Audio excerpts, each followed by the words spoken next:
we tell him or not?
Burn it down!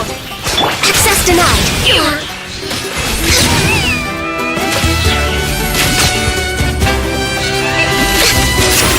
How about this? Let's have some fun, shall we? Fulfill our pact. Rain of bullets! Allow me. No touching. Light it up! Born of ice and frost. Well played. War's over.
Next on the agenda. Watch this! Put up a good fight! Show no mercy! Burn it down! No touching! You're...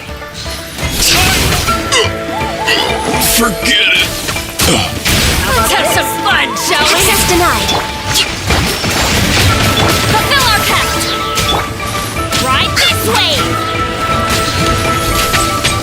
Born of ice and frost.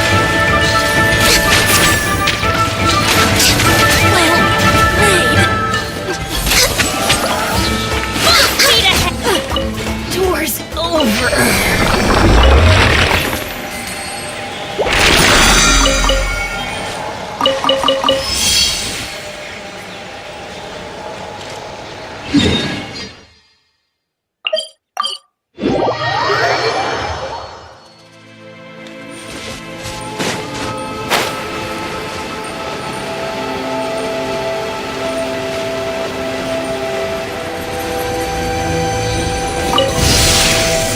No touching! Hold the line! Let's ride. Get to work! Born of ice and frost.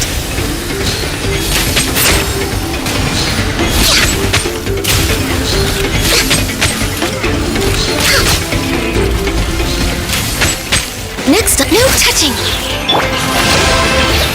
Show no mercy! Rise with the sun. Born of ice and frost.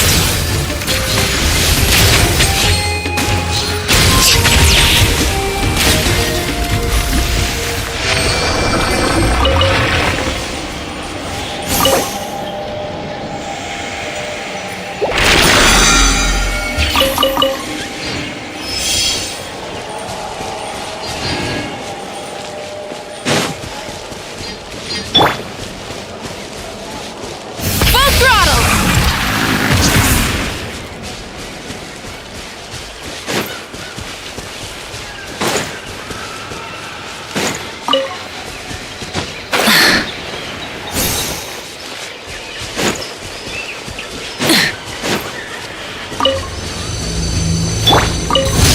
Prepare yourself! Well.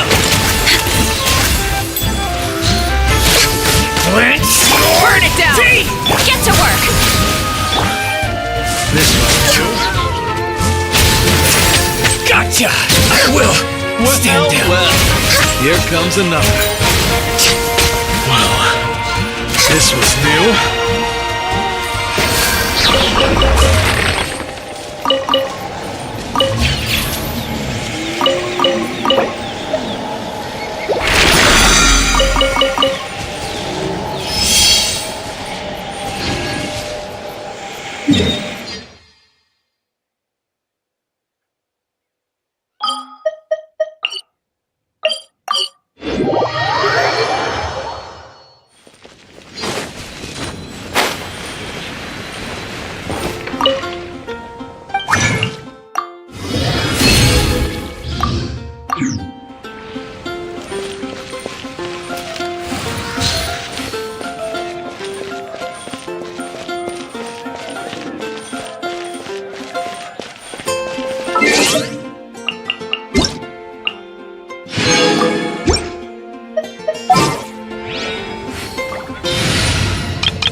Whatever you need.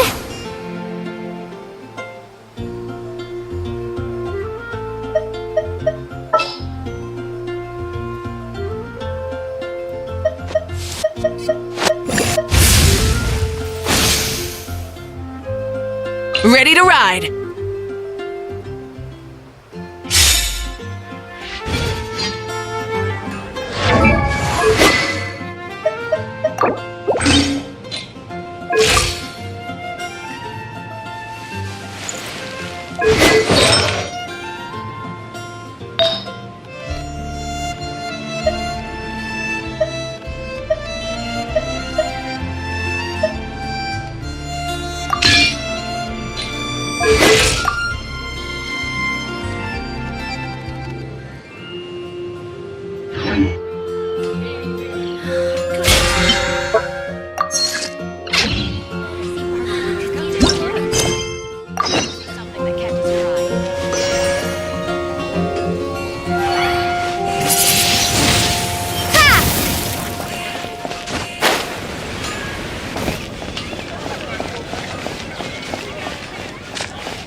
Wow!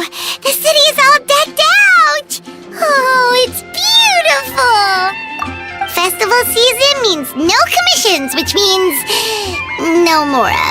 But Catherine's always looking out for us, so we should still drop by and say hello.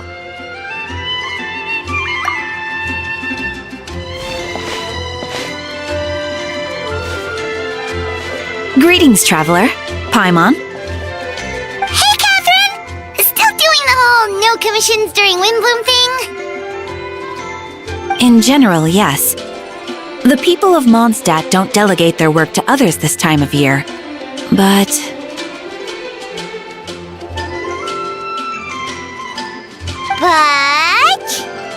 Feel free to take a look around.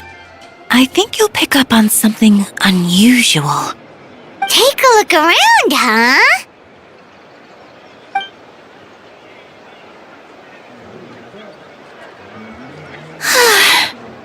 It's finally Windbloom. And here I am ruining everything. You're a bit tired. No big deal. Give it some time. How about doing something fun tonight? We could take a stroll or go stargazing. Stargazing? Like we'll find a spot. You know people start reserving places on Starsnatch Cliff the moment the sun goes down.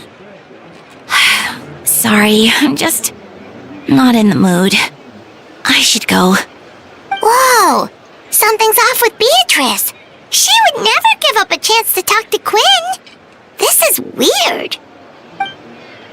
Oh, you're leaving? I can walk you home. No, it's okay. Thank you. I just need some time to myself. Besides, there's still something I need to do. The truth is, Quinn, not long ago, What is it? Is there something wrong? Never mind. It's nothing. Actually, Quinn, I think we should stop seeing each other for now. Huh? Wait, are you saying we can't be friends anymore? I thought we were best friends. Did you see that? Beatrice ran off without looking back.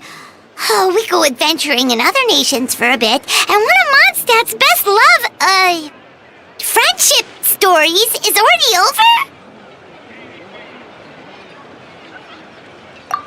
So, is this what you meant by unusual, Catherine? This is just one example. Beatrice has been feeling down for days. But that's not all. Oh, it's the honorary knight in Paimon. Is something wrong? You don't look so good. I know a knight should be stronger than this, but I haven't been feeling right lately. I just can't focus. I started sleepwalking out of nowhere. Sometimes I'd even wake up in the middle of the night standing in a random location outside. You should see a doctor. I did, but all the tests came back normal. The doctor said I'm fine. Yeah, I even consulted Miss Barbara at the church, but her conclusion was the same. In any case, she was kind enough to pray to Lord Barbados for me to get better. Is it because I saw something I wasn't meant to see? Sorry, this is for me to figure out. It is Windbloom after all. Anyway, I have patrol to finish. Until next time, you two.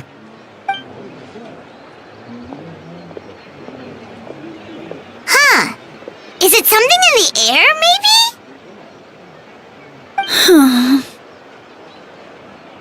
It appears Miss Donna is also out of sorts. Oh, where can I find a truly fascinating man? Wait, but Donna is the one who has a huge crush on D-Luke, right? That's what I thought too. But she seems to have changed her mind. Is that Captain Kaya? Huh. Now that I look at him, he's exactly my type. How come I never felt this way before? I'm flattered, Miss Donna. Although, I do wonder whether that was intended for outside ears. Oh, no. Of course not. I'm sorry, Captain. Just pretend I didn't say anything. And, have a happy Windbloom. I intend to, my dear. But first, a question, if you don't mind. Why the sudden change of heart? I was under the impression Master D-Luke was the object of your affections. Good question, Kaya. So, you knew about that? Well, Master D-Luke came into the city not too long ago, but when I saw him, it was like the butterflies just weren't there anymore. If I had to compare it to something, it would be like waking up and realizing you're married to a man you don't love. But then I saw you, and it wasn't that something was different about you. I can't really explain it. It was just a feeling. I understand. And I'm flattered I was able to bring back the butterflies. But I do need to see to some business, so I'll take my leave. Oh, here he comes. Well, surprised to see us? Not at all. You are the exact two people I've been trying to find. So, Traveler, Paimon, how have you been? The answer to that requires a private conversation. Catherine, do you mind? Not at all. Have fun, you three. So, you said you were looking for us. Yes. Jean sent me to find you when she heard you were back in Mondstadt. But let's discuss the finer details back at headquarters.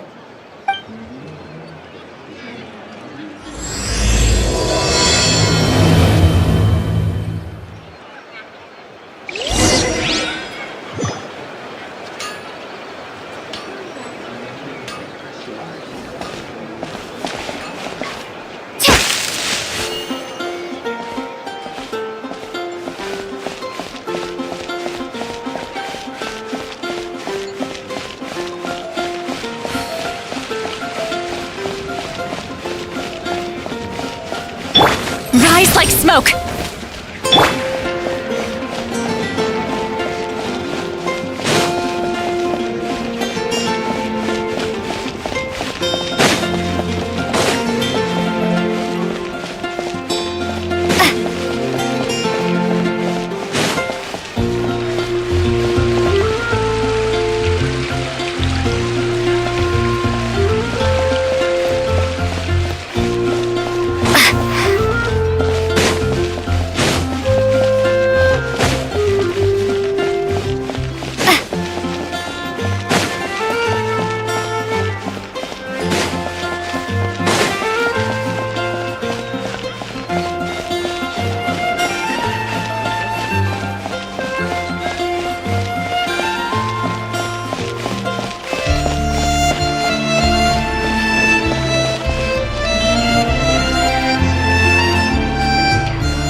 Kaya, you found them.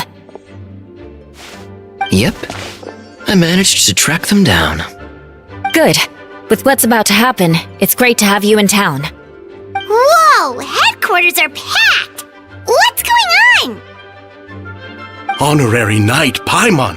Oh, it's an honor to meet you. I believe introductions are in order? Allow me. You have Note, captain of the 2nd company, Skyron, captain of the 3rd company, Eula, captain of the 4th company, and me, of course, captain of the 9th company. Oh, you're all captains? That's right. Master Jean is waiting for you inside. She'll explain everything. Jean! Traveler, Paimon, thank you for coming. Yes, that would be the captains. You know a few of them already, but I'm sure there are some new faces. There have been a number of incidents in Mondstadt. In order to wrap up the case, I gathered all the captains of the Knights of Favonius together to hold a trial. A trial? But this is Mondstadt, not Fontaine! I can understand the confusion. You've never participated in one of our trials before.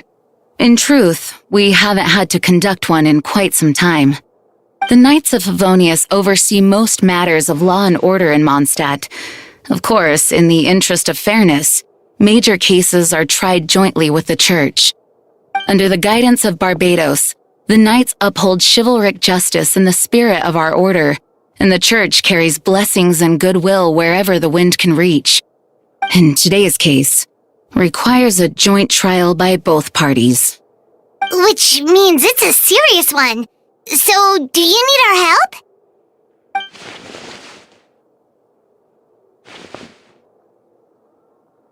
Right! He's the captain of the investigation team! But we didn't see him out there! A keen observation, traveler. That happens to be exactly why I called you here. In the upcoming trial against Captain Albedo, we will do our utmost to understand the facts of this case and deliver a fair and impartial verdict. Albedo is the one on trial? What did he do? Jean, it's time. Understood. Traveler, Paimon, come with me.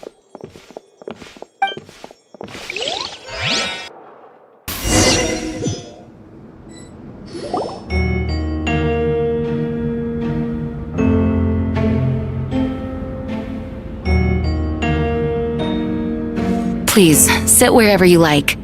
I only ask that you remain calm no matter what you hear. I need to head over there. Don't worry, the trial will be fair.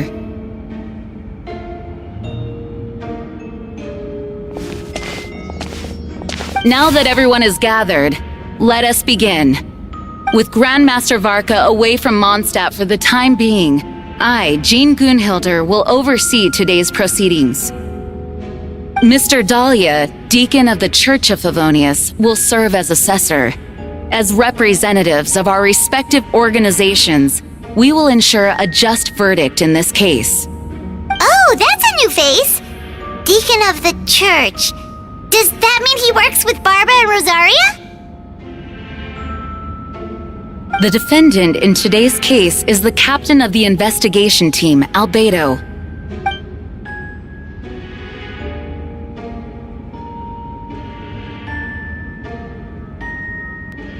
Certain aspects of this case are classified, and it remains uncertain whether the alleged victims are citizens of Mondstadt. As such, this trial is not open to the public.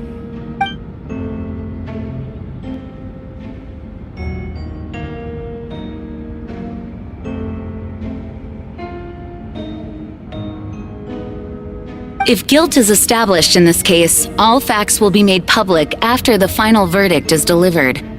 Now, the captain of the logistics company, Miss Hertha, will present the charges. The court appoints Mr. Kaya to speak on Mr. Albedo's behalf. Are both parties ready to proceed? Yes. Ready to proceed. Miss Hertha, the floor is yours. Prior to this trial, the Knights of Favonius, in conjunction with the church, launched an investigation into Mr. Albedo for suspected murder and unlawful disposal of human remains. Murder? A witness stated that, 11 days ago, in the middle of the night, she saw the defendant southeast of the city gates, dragging a large object she later identified as a human body.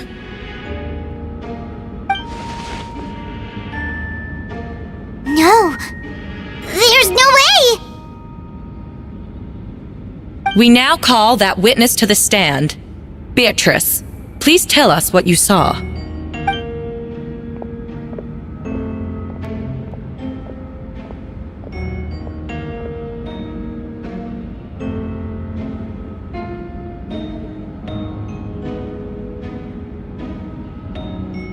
Well, I was out late that night on business, and when I came back, I saw someone in the moonlight that looked like Mr. Albedo.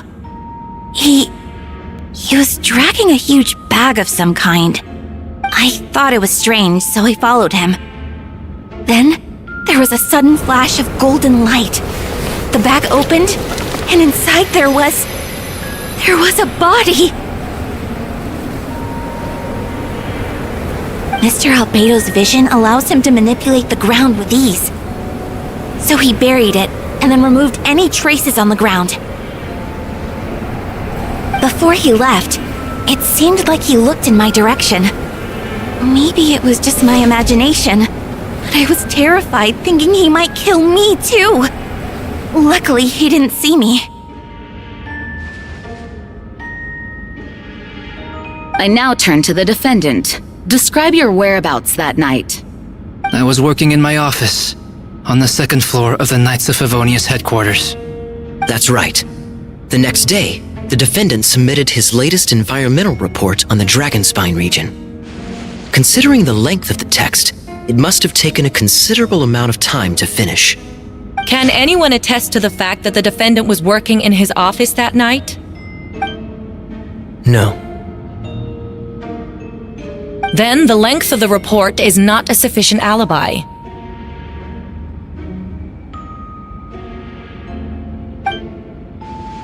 This isn't looking good.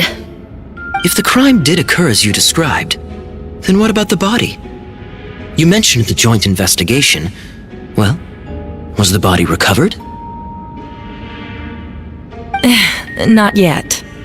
In other words, you dug up the location Miss Beatrice described and found nothing. You don't find that suspicious? I know what I saw. I'm telling the truth, Miss Hertha, I swear. Also, didn't you say that speaking out would help protect the people of Mondstadt? Otherwise, I'd never put myself out here like this. You're doing the right thing. Besides, the investigation wasn't fruitless. A single men's shoe and a torn piece of fabric were found in the bushes near the crime scene. The same location the witness described.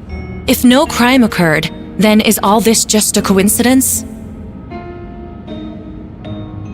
And yet, no victim has been identified, correct? It's true. No one has been reported missing.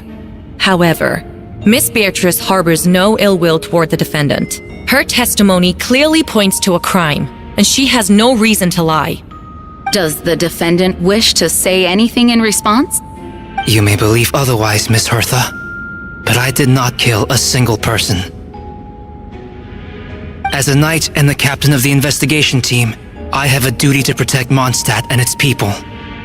You accuse me of murder, but there's no body or motive. The defendant raises an important point.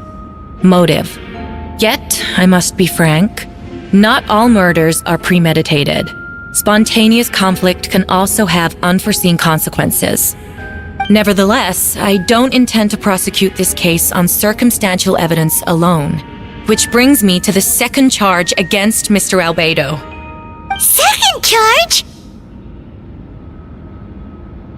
Please proceed. 7 days ago, at dawn, a witness saw the defendant dispose of the body of an adult male in the area between Dragonspine and Dawn Winery. I now call the second witness to the stand. Wait, that's...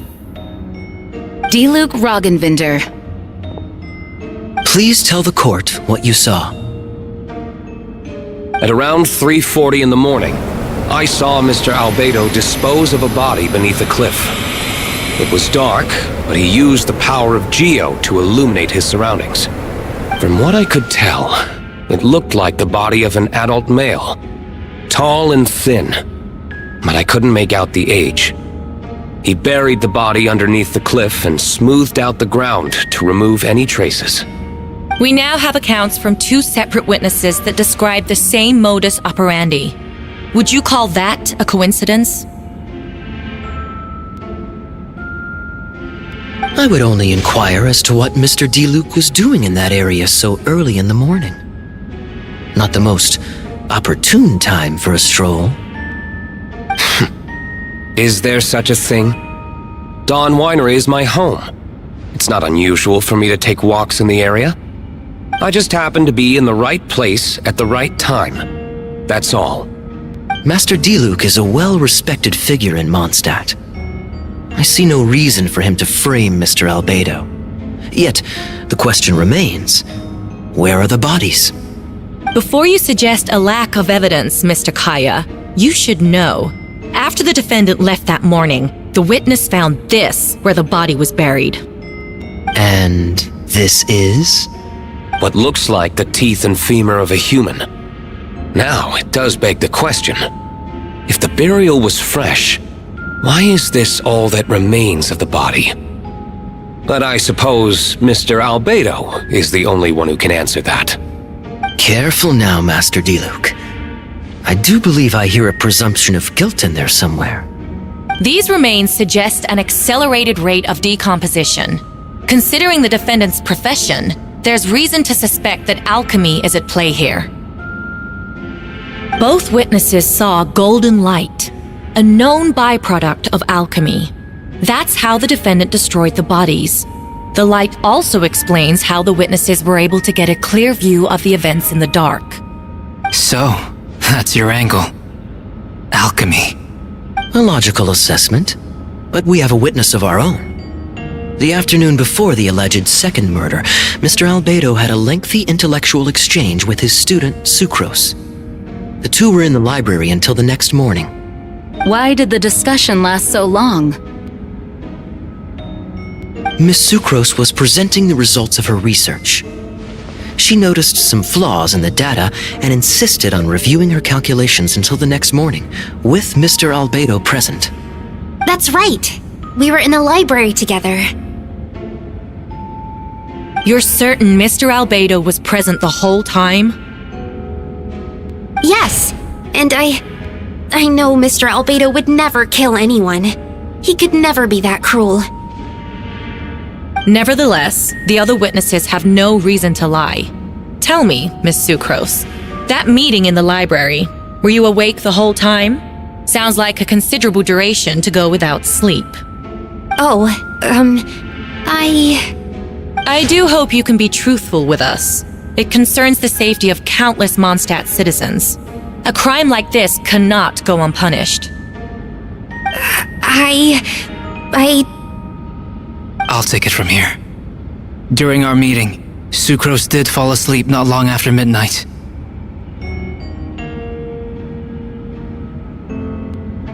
It's all right, Sucrose. You don't have to lie for me. This is a sacred place of judgment. The truth is paramount. Mr. Albedo. I see. Then I'm afraid your alibi cannot be substantiated. Do you understand? Yes. I know claiming innocence without proof isn't enough. But the prosecution's argument has its own holes. There's been no mention of a motive, or what exact method could reduce a human body to those remains. No conclusive evidence of guilt. But the witness accounts do match to an extent that can't be dismissed. This is a tricky one. Allow me to submit another piece of evidence. The investigators intercepted one of Mr. Albedo's correspondences. I will now read the pertinent parts to the court. A correspondence. Oh no, that envelope does look like it belongs to Mr. Albedo. I have never abandoned the subject of human research. In fact, delving deeper into Dragonspine has led me to realize that the concept of life could be further expanded and transformed into that of birth. The mystery of human birth is often linked to death. As such, death is the most suitable material for the creation of new life. To that end, we must engage in a process of putrefaction and refinement. Putrefaction and refinement.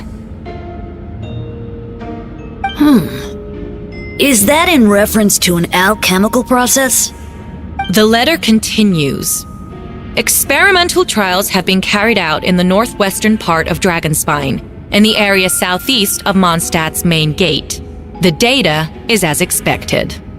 Just as you endeavored to do, I too shall take up the path of creation and break through current limitations to reach a new realm of living beings.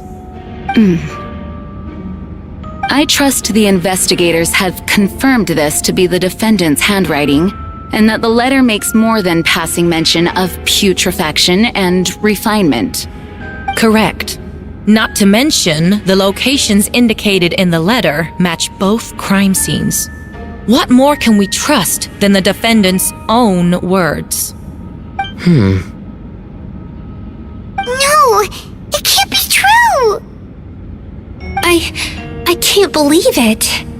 A guilty verdict cannot be delivered without sufficient evidence. In order to protect all parties involved, that is what our principles demand. My original assessment was that we lacked said evidence. But now, it seems the only remaining questions are the identities of the victims and the specific alchemical process used in this case. Then we are in agreement.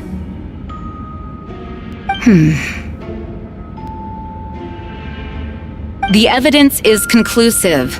On the charges of murder and unlawful disposal of human remains, the court finds the defendant guilty.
Well, this took a turn for the worse. Rosaria! Oh! When did you get here? I've been here the whole time. I happen to have a message to pass along. Yes. You're needed at Starsnatch Cliff. He's waiting for you there. Who is he?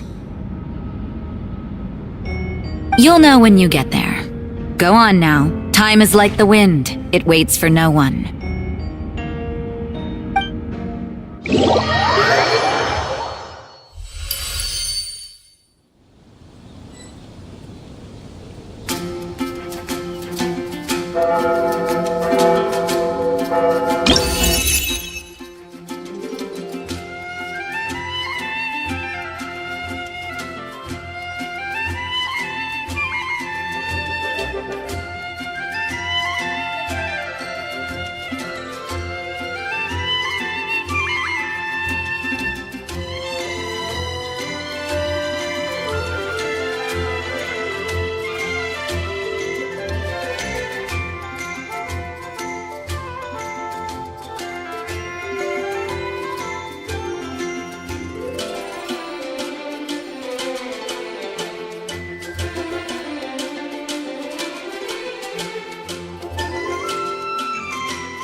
on!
Didn't keep you waiting, did I?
Didn't keep you waiting, did I? No way, bro!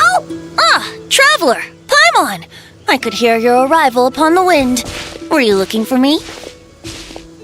Venti, did you send us that message? No, I did. Whoa, where did you come from? Wait, Venti, do you know this guy? His name is, what is his name again? Didn't think I was that unmemorable. I'm Dahlia, Deacon of the Church of Favonius and Herald of the Animo Archon Barbados. Not gonna forget next time, right?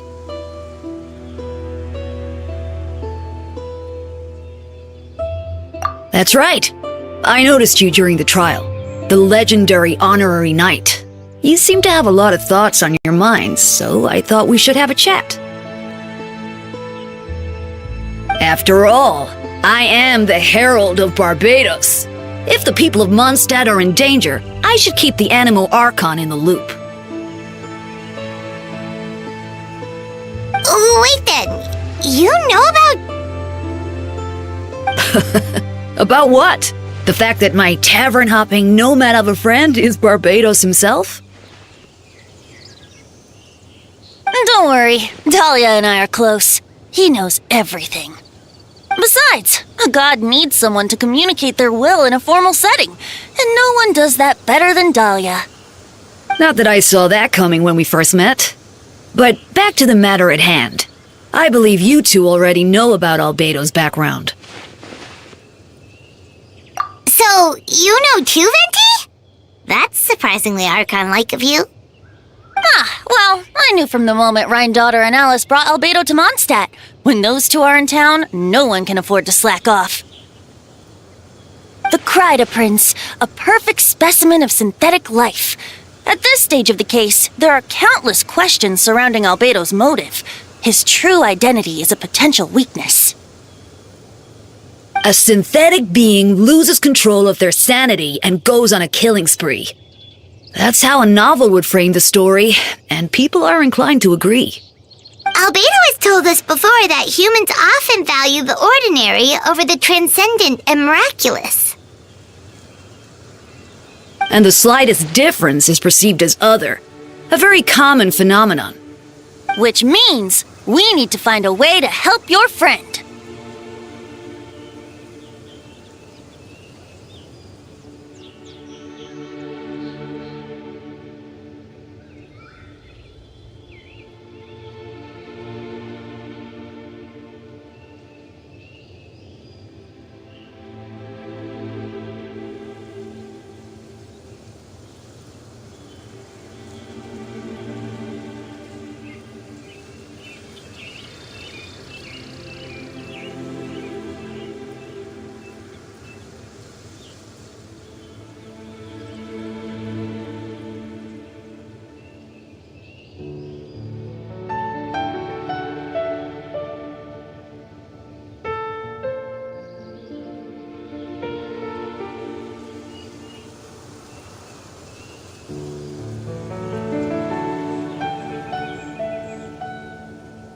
Me?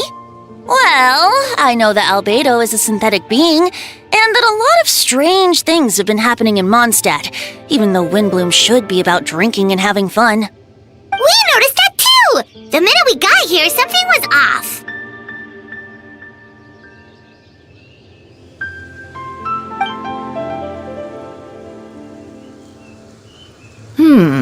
I've picked up on most of those too.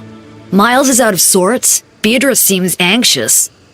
Although I didn't know Donna stopped being interested in Master Diluc. When no love remains for the songs to tell, the world becomes naught but an empty shell. Cruel is said fate, cruel it may be, were it not for a hero who could set us all free. What are you getting at, Tone Deaf Bard? Oh, just making a comment. There are always unavoidable trials in life. At least, that's what Barbados would say. A certain someone is going to need to overcome a trial like that. In such cases, even the Seven know better than to tamper with fate. If only there was a brave soul willing to aid their friend in his time of need. Should he meet a terrible fate, all of Mondstadt could be worse for it. If you wanted our help, you could have just asked, you know. Well, even if Albedo wasn't at the center of this case, protecting Mondstadt is part of being an honorary knight, right? You'll still have help, of course, which is why I prepared a little surprise. Behold! A bomb!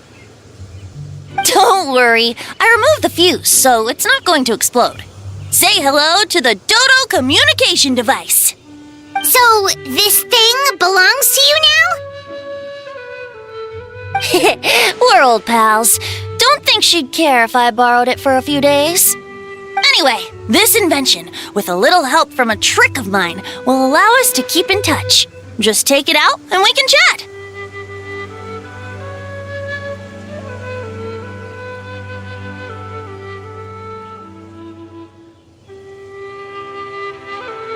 That's all I ask. No matter what comes, you have the wind on your side.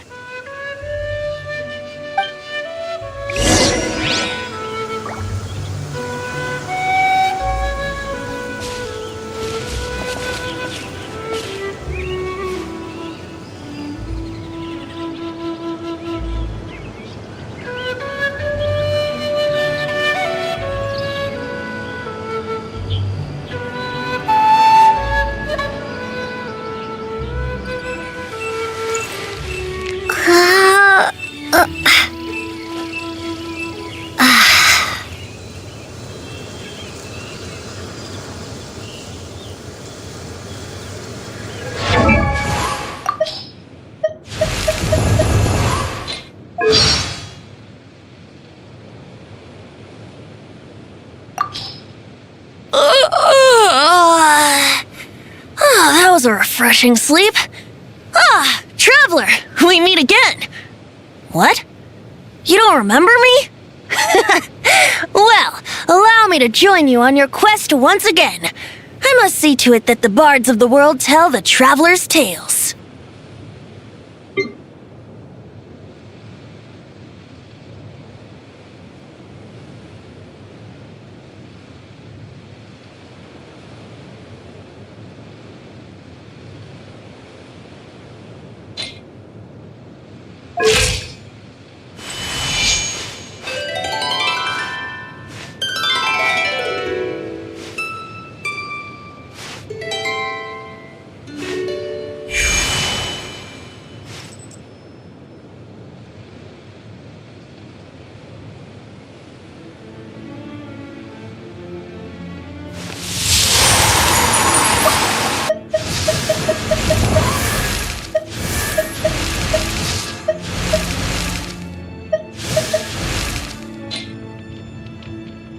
Oh, ow!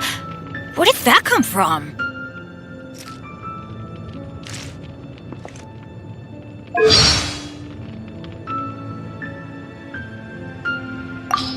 This is your team? Cool! I like the vibe. I'm Bennett, leader of Benny's adventure team. Any chance we could team up? Please?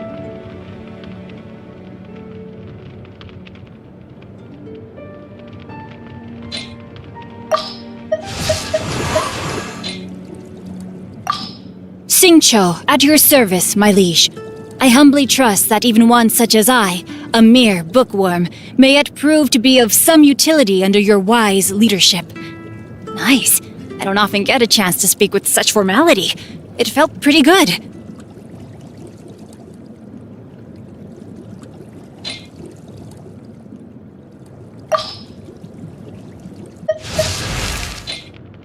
This is your team? Cool! I like the vibe.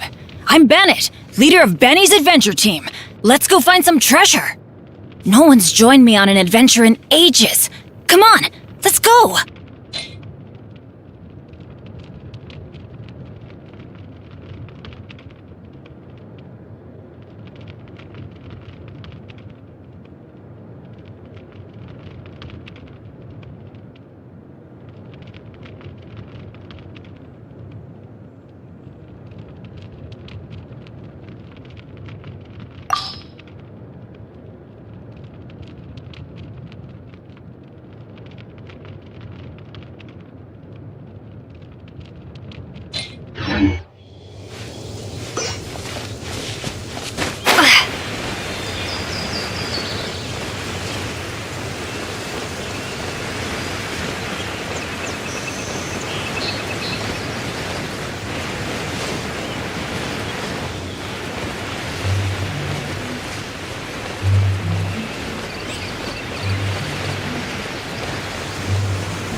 Haven't you heard?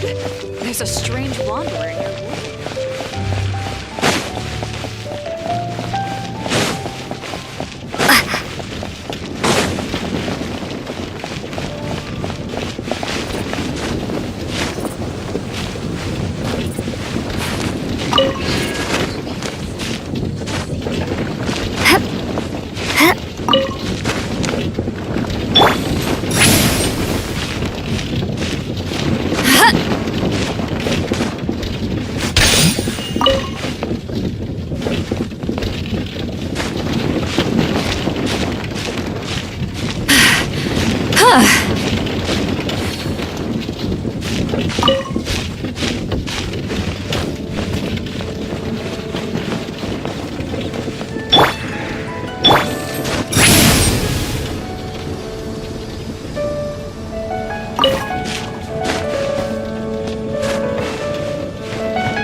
Incoming!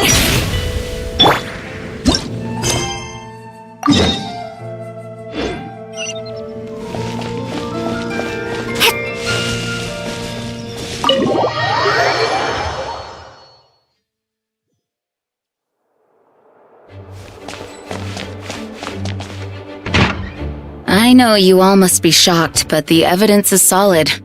Albedo's situation is not looking good.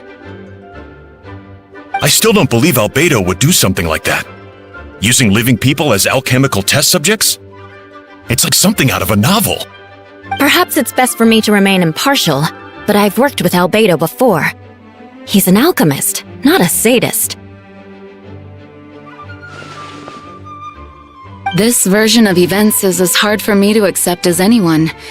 But Varco once said Albedo is very different from the rest of us.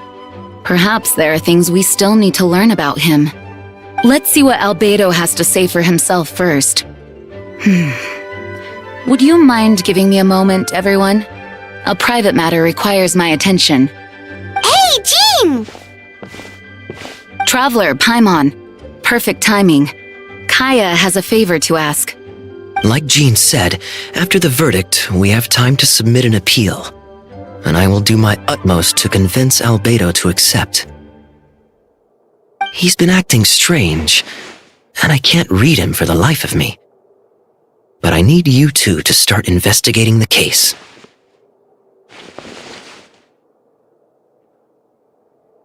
Yes, it's also time for you to get involved.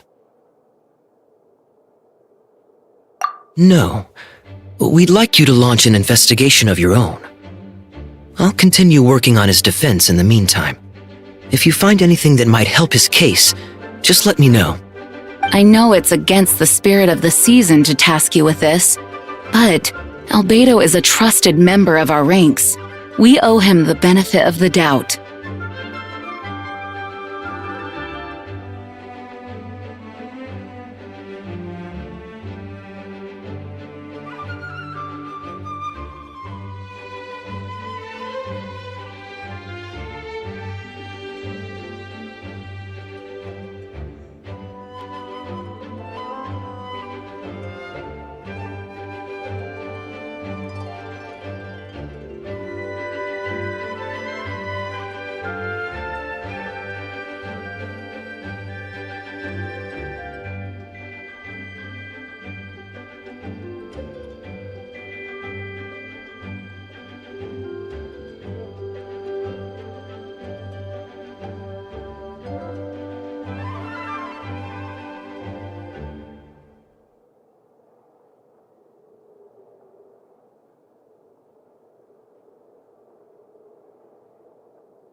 I know you'll get to the bottom of this, Traveler.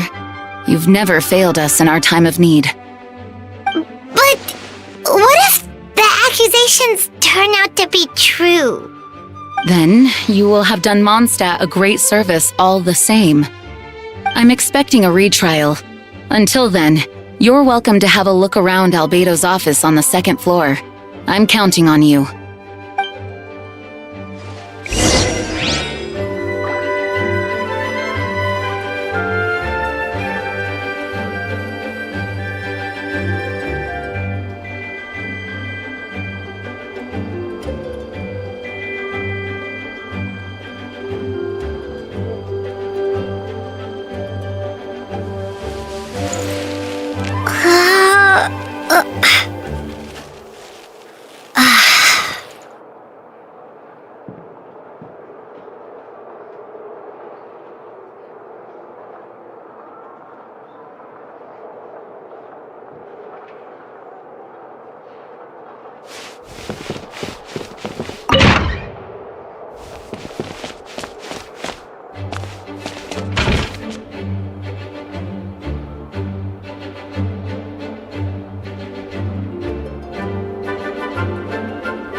Wait, Captain Kaya!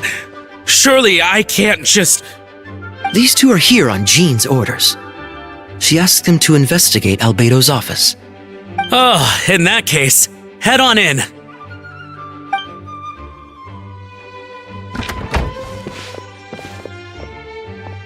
So this is Albedo's office. Pretty much exactly how Paimon pictured it.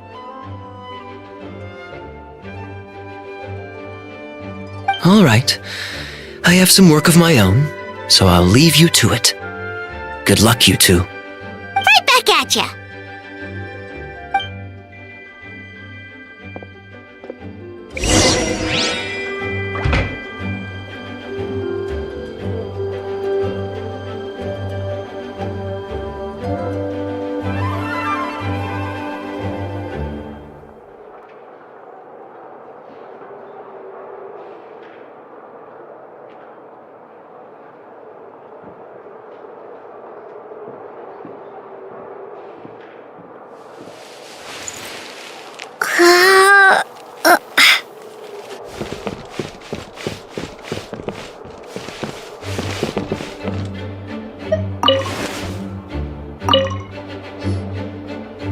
Alright, let's see what we can find.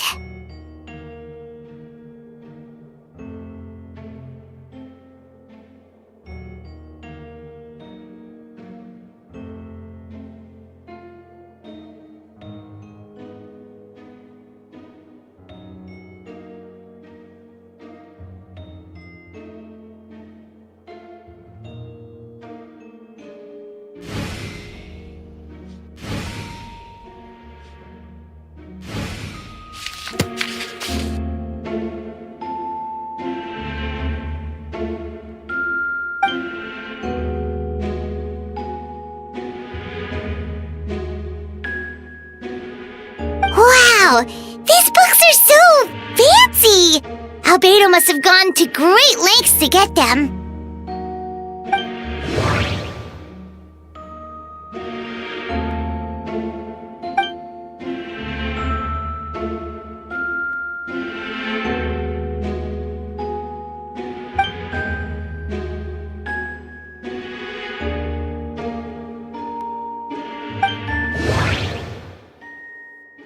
Wait, it looks like there's a hidden compartment under the desk!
The name of the project is blotted out in ink. What could it be?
What does this mean? Oh, do you think something might also be buried at the last location?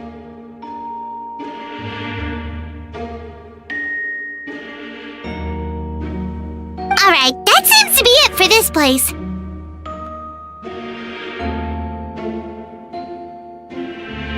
We should go tell Jean what we found.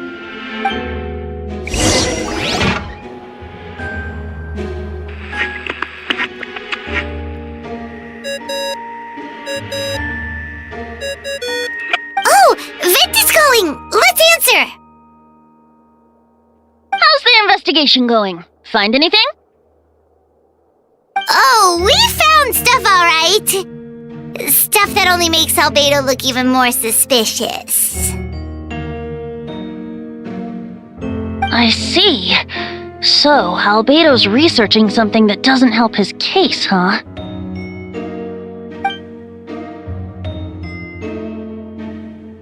Not promising. We should be grateful Albedo's true identity remains hidden. If it gets out that he's one of Rhindaughter's creations, there'd be no separating him from her past. As we both know, Rhindaughter's approach to alchemy and ethics was pure madness, and the evidence you just found, let's just say it could convince even those closest to him of his guilt. Perhaps even you. Then it comes down to trust. Do you trust Albedo? Yeah, he's our friend. We should keep the faith.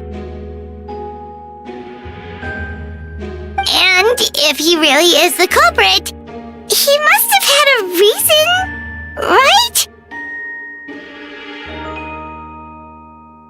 Maybe he's just not allowed to talk about it. Yeah, that must be it. Either way, a fair investigation means coming to a conclusion presented by the facts.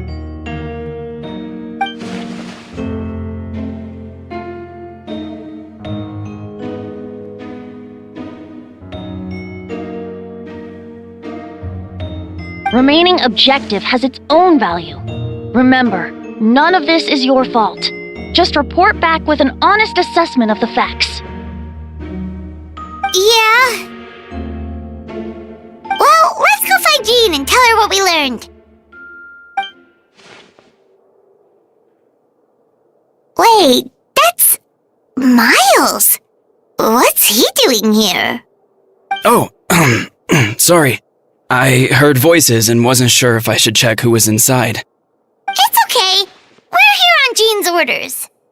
Ah, I see. I'll, leave you to it then. Hold on. You didn't hear what we were saying, did you? Oh, not really. Nothing that made sense anyway. Well, do us a favor and just forget anything you might have heard, okay? Oh, sure. You got it.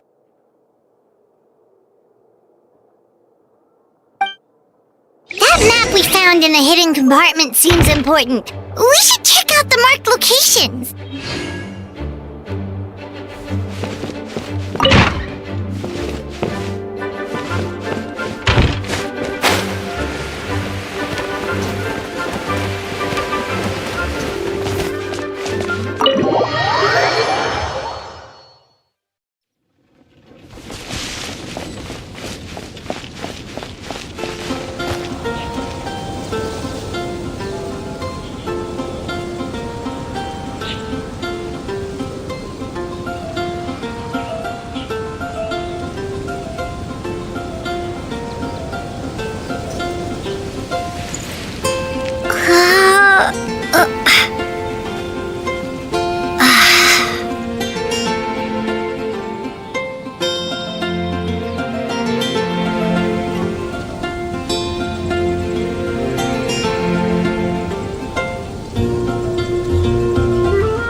We should be getting close.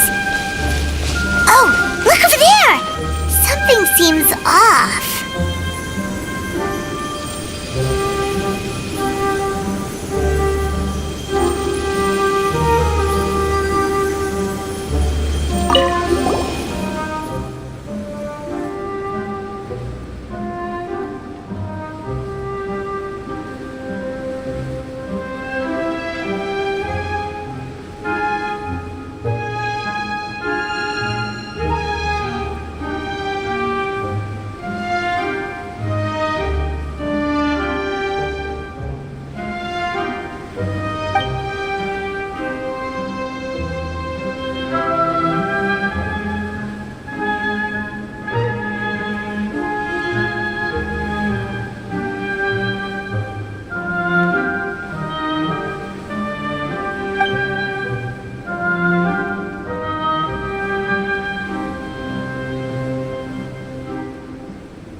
Weird.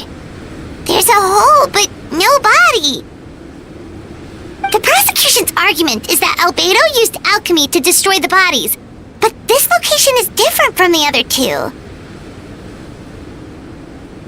Why not fill the hole, or smooth out the ground like the other places?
You're back.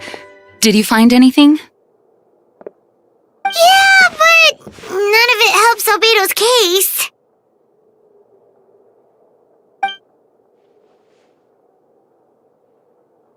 I see. A complicated result, but your efforts are appreciated.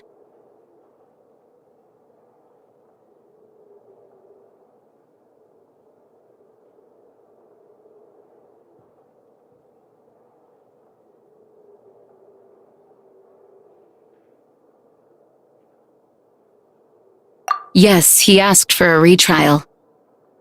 There are still questions surrounding the identities of the victims and the disappearance of the bodies. The minimal remains that were uncovered have been sent for forensic analysis, which should provide some answers. It's just... What's wrong?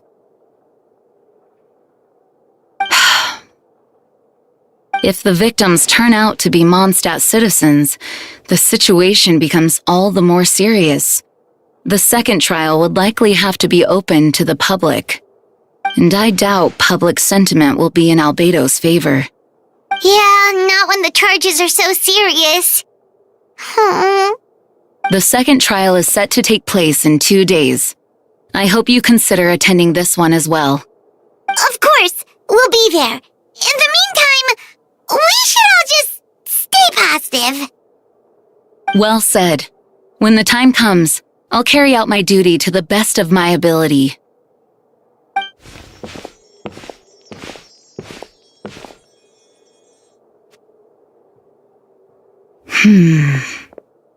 Miles.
We should meet up with Jean. It's about time for the second trial.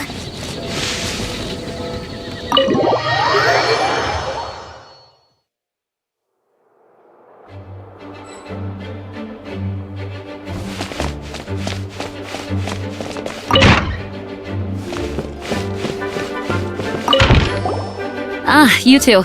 Let me know if you're ready and we'll head out. All right, follow me.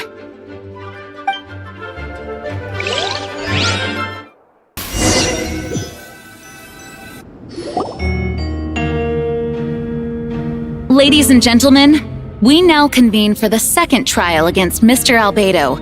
I, Jean Gunhilder, will once again oversee the proceedings. Representatives on both sides remain unchanged, and Mr. Dahlia will continue to serve as assessor. Ms. Hertha represents the prosecution, and Mr. Kaya speaks on behalf of the defense. The defendant in this case is Mr. Albedo, captain of the investigation team. With that, I now bring this trial to order.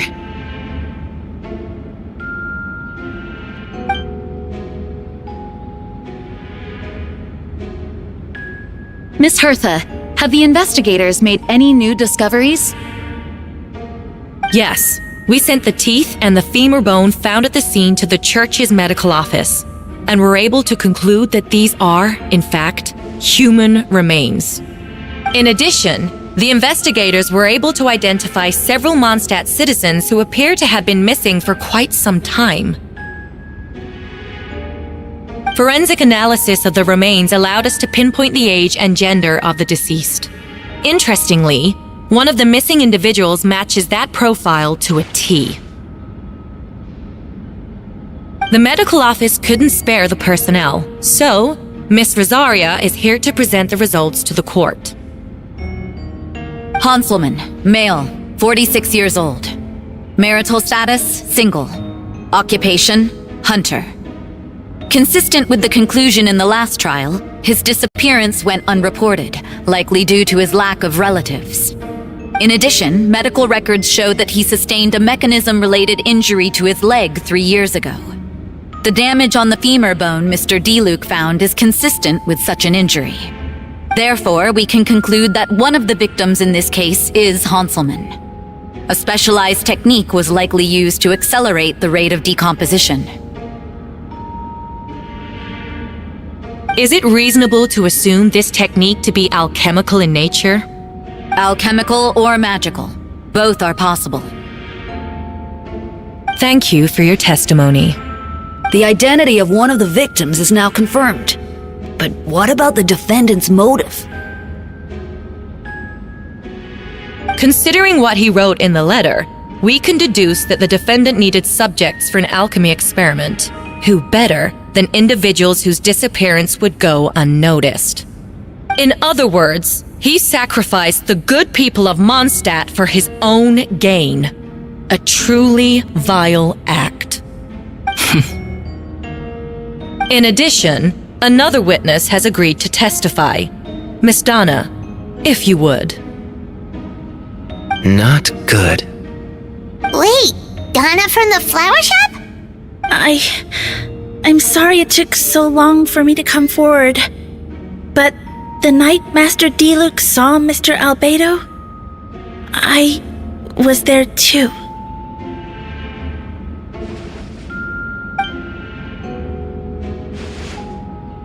I was camping with a friend and we decided to stop near Dragonspine.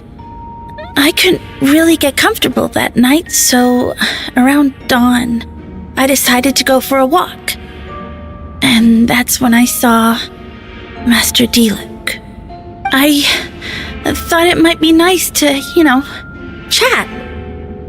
So I headed in his direction, and then I saw it. Someone at the bottom of the cliff was getting rid of a body. I was terrified the person might see me. Even after I fled, I couldn't shake that fear, and I started to wish I never had a crush on Master Diluc in the first place.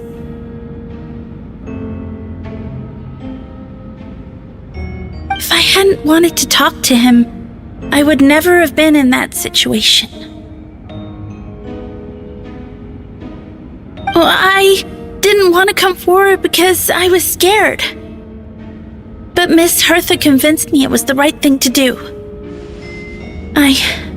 I'm sorry it took me so long. I see. Just stepping forward was brave enough, Miss Donna. The court thanks you for your courage and commitment to justice. Yes. Thank you. The two witnesses corroborate the same sequence of events. That just leaves the question of how the defendant disposed of the bodies. I believe the answer lies in the alchemical technique mentioned in the letter. The defendant is the most accomplished alchemist in Mondstadt. He has the skill, no question. A special investigator also uncovered some relevant evidence on that subject. I will now present it to the court. Wait, does she mean...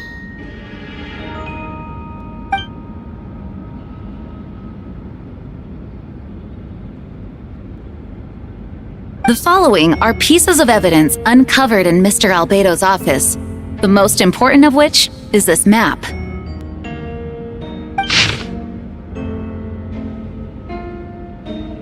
This map was found with the defendant's notes. The markings correspond with the description in the letter and the locations of the crime scenes. Does this map belong to you?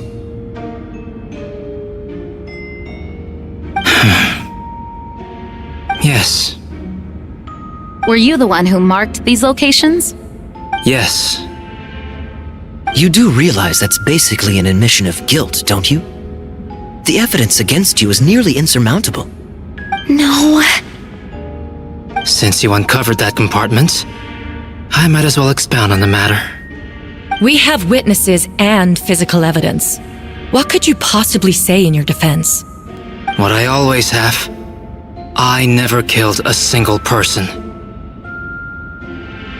Ugh, you have some nerve. Saying that when the evidence is stacked against you?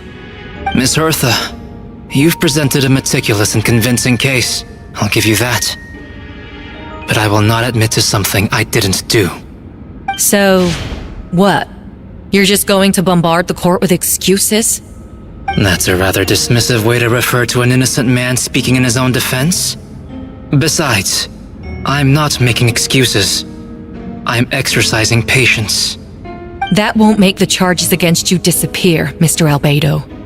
Perhaps not, but patience comes with its own reward.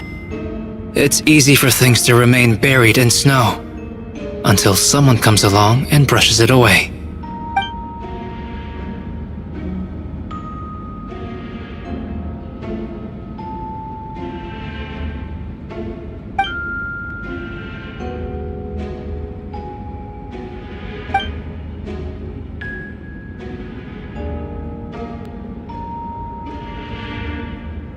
Traveler, you were the one who uncovered this map, right?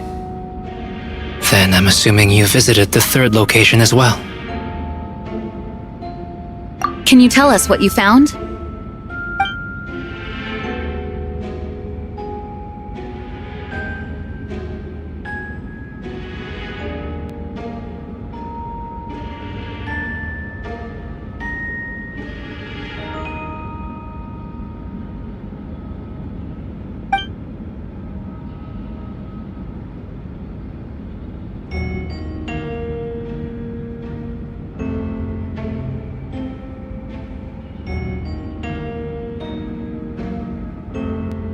Then, there must also have been a body.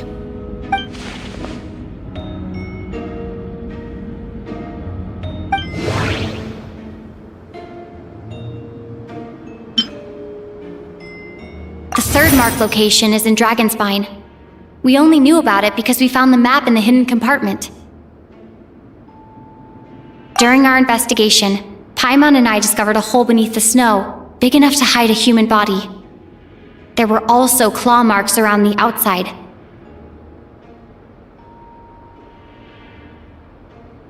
But there was no body or any remains whatsoever.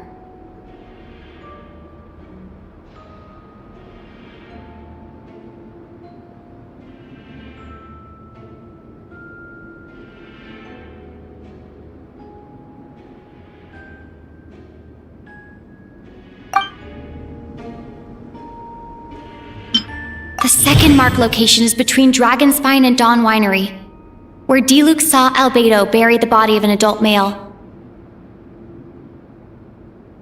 Diluc described nearly the same events as Beatrice. There's no reason for them to collude against Albedo, so their testimony should be trustworthy.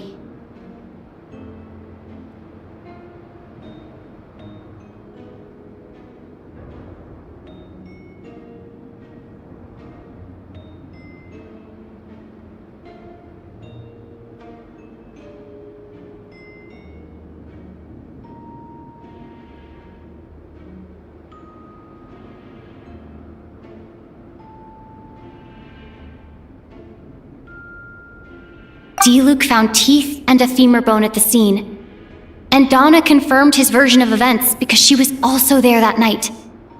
The two should have no reason to set Albedo up. Despite her crush, Donna wouldn't lie about something like that just to get Diluc's attention. Not to mention, Donna has been acting strange since before the trial. According to the forensic results, the teeth and femur bone belong to a Mondstadt citizen, and the witness account suggests that Albedo was the last person to come into contact with his body. Did Albedo really use alchemy to reduce the body to a few bones? And does that mean he's the killer?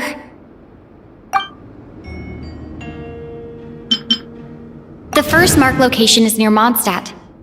Beatrice saw Albedo use alchemy to dig a hole and bury a body there. A single men's shoe and a torn piece of fabric were found in the bushes nearby. Taken together, this evidence seems to suggest that Albedo killed someone and concealed the body.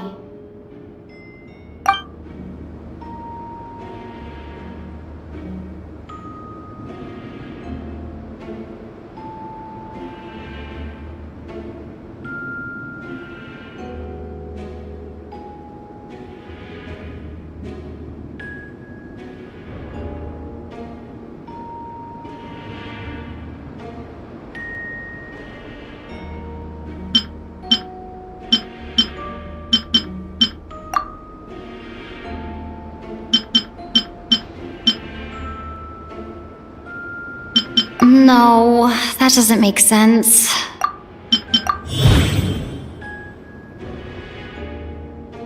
Albedo marked these 3 locations on the map found in the hidden compartment. There are some similarities and differences between them.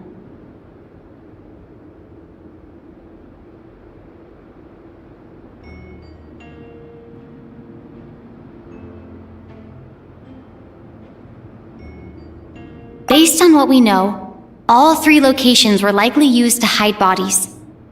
The holes dug in each area certainly seem big enough. But, unlike the first 2 locations, there were claw marks around the hole in the 3rd location, and no witnesses saw anything happen there. Dragonspine is home to all manner of monsters and wild animals. Could some kind of creature have dug up the body? But why wasn't that the case in the other locations? The marks didn't look fresh, which means the hole at the 3rd location has been there longer than the other 2. But if the hole at the 3rd location wasn't made around the same time, does that mean it's connected to a separate incident?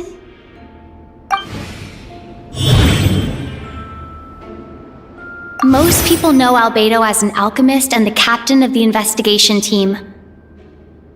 But, in truth, he's the Kryta Prince, a synthetic human created by one of the 5 sinners, Gold Rhine Daughter. Albedo is steadfast, intelligent, and treats everyone with kindness and respect. I think most people would agree with that assessment. He's also a calculated thinker. It's fair to say that if he did commit a crime, it would likely be well concealed. Up until now, Albedo has never displayed any ill will toward humanity, and he also still seems like his normal self. As his friend, I shouldn't reveal the truth about his identity. That would only make things worse for him. Dragonspine has a frigid climate and is covered in snow all year round. Even so, it's home to various monsters and creatures that can withstand the cold. Deep within the mountain lies the remains of an even more mysterious creature, Durin. Although the dragon has been dead for a long time, he still possesses a peculiar life energy.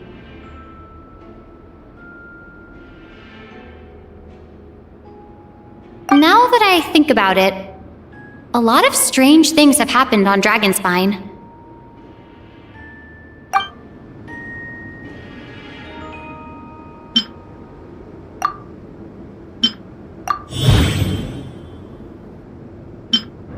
I almost forgot. Paimon and I once encountered someone on Dragonspine who looked exactly like Albedo, and we weren't the only ones. Wait a second. Someone who looks exactly like him.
I'd like to address the court, if I may. I was the one who investigated the office, and I believe the results raise a few questions. Regarding the 2 cases addressed in the previous trial, it was established that after disposing of the bodies, the defendant used alchemy to restore the ground to its original state. But that wasn't the case at the 3rd location. The hole was still there, with dirt scattered around the perimeter. It looked more like something had been dug up. If this was all done by one person, why wasn't the 3rd scene given the same treatment as the others? Why weren't the traces removed? In addition, the markings around the 3rd location weren't fresh, which suggests that the Dragonspine incident happened at a different time. For those reasons, I believe there's still reasonable doubt in this case, and I hope the verdict reflects that. Thank you. Astute as ever, Traveler. Questions there may be, but allow me to point out, there is no evidence to suggest that anyone besides the defendant knew about the 3rd location, and the map was found in his notes. That fact alone makes him the most plausible suspect, unless Mr. Albedo suddenly plans to deny that the map belongs to him. Allow me to respond to the Traveler's point. If all I cared about was proving my innocence, I would indeed do as you described, Miss Hertha, and deny any connection to that map. But that is not what I intend to do. The map does belong to me, and I did hide things at those 3 locations. What? There were indeed bodies at each location. And I did kill and bury someone on Dragonspine. Ha! So you admit it. Let the record reflect that the defendant has confessed to his crimes. You're mistaken, Miss Hertha. The story doesn't end there.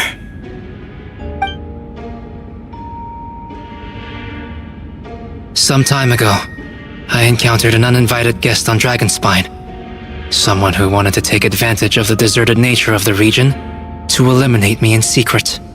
His desire to kill me led to an altercation where I killed him instead and buried the body on the mountain, the third location marked on the map. Actually, the traveler Amber Bennett and I were with Albedo that day.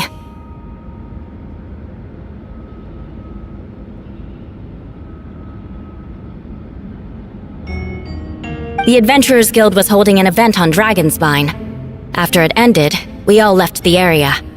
If the person Albedo is referring to is different from the one we encountered on the mountain, then the altercation must have occurred after we left.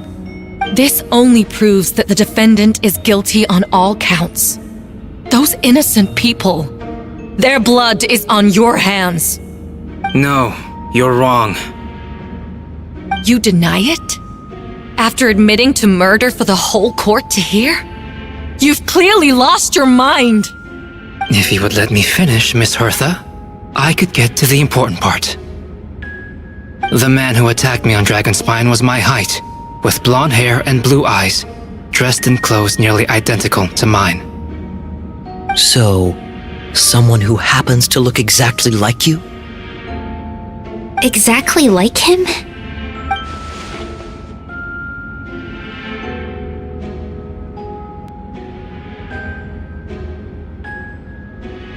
It's one thing to look similar, but for the clothes to be the same? What's going on? I don't want to be here anymore. Regardless, the important thing is that you admit to killing someone on Dragonspine.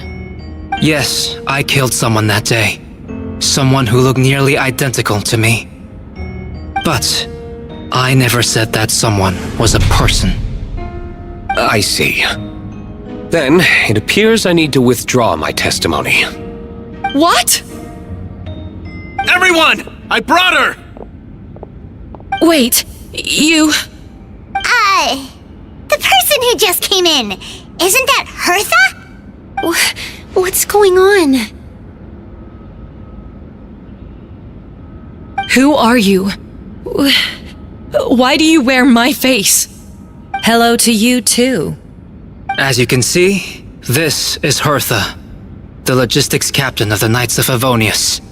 I see what's going on here. It's all been leading up to this, hasn't it? Your confession. It was all an elaborate stunt to set me up. You want to undermine my credibility? Fine. It doesn't eliminate the mountain of evidence stacked against you. All I want is justice for the people of Mondstadt. Order in the court! I've been stationed on Dragonspine all these years, because that is where the subject of my research lies. The dragon Durin. Several hundred years ago, the dragon of the East, Dvalin, defeated Durin in battle, and with help from Barbados, sealed his remains on Dragonspine. Durin was created through alchemy, one of the finest specimens of artificial life. As such, death was not a true end for him. His heart still beats and grows more revitalized by the day. My imposter on Dragonspine was a failed specimen abandoned in Durin's stomach. An unsuccessful iteration of the Homunculus project. Homunculus? Are you trying to insinuate that I'm some kind of homunculus? Because it looks to me like the artificial one is standing right there. Some kind of imposter you dragged in from Dragonspine. So this is what I look like when I fly off the handle. You know, they say imitation is the best form of flattery, but your impersonation has overstayed its welcome. Master Jean, what are you waiting for? We've known each other for so long. You recognize the real me, don't you? The two of you look identical, but judging based on demeanor, the new arrival actually seems more like the Hertha I know. That means nothing! By that logic, I could just as easily accuse the Albedo in this room of being an imposter! How do we know he isn't the fake one? A cold-blooded killer who replaced the real Albedo long ago! Then, how about something only the real Hertha would know? The longest scar on my body. The knights who fought alongside me that day should remember where it is. I remember. Let's hear your answer. I'd like to hear Miles' answer first. Huh?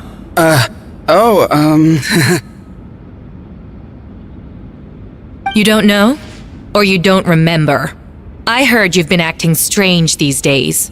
Disoriented? Confused? You were closer to me than anyone during that battle. And yet you don't remember a thing. Strange indeed. No, my head. It hurts. The scar is right here. Why the nerves? I can't imagine this comes as a surprise. Unless your informant in the Knights of Favonius failed to mention the scar on Hertha's left arm. Albedo has done a lot of research into beings like you. If you deny it, then show us your arm. No need to panic. You can just add it now. You excel at changing your appearance, don't you? Or, I should say, all spawn of Durin's life force have that ability. A powerful life force, an appearance you can change at will. Yet here you stand, formless one, paralyzed to act. Because you're worried using that power could affect your accomplices. Accomplices? Then Miles must be one of them. There are others too. Most of the beings under the influence of Durin's life force have gathered here. And yet, their presence is what impedes her from taking action. Once you attempt to transform, all who surround you will be affected by your power. You can't control it, because in this network of living beings, you serve as the core. Show us your arm. Ugh! Have it your way! Whoa! Come on, let's go!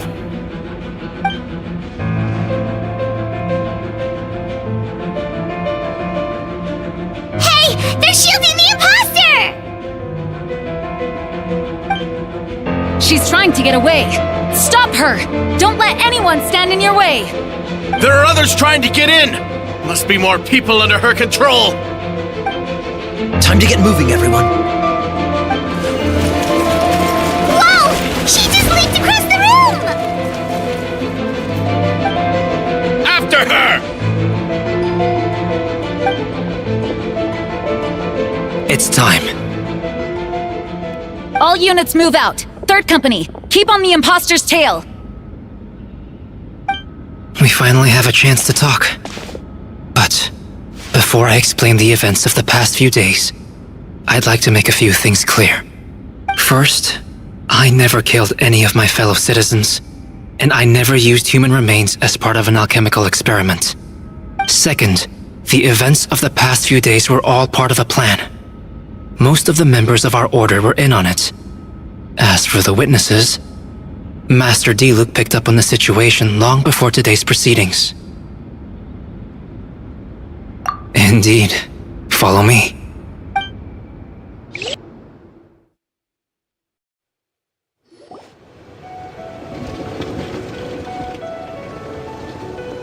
What?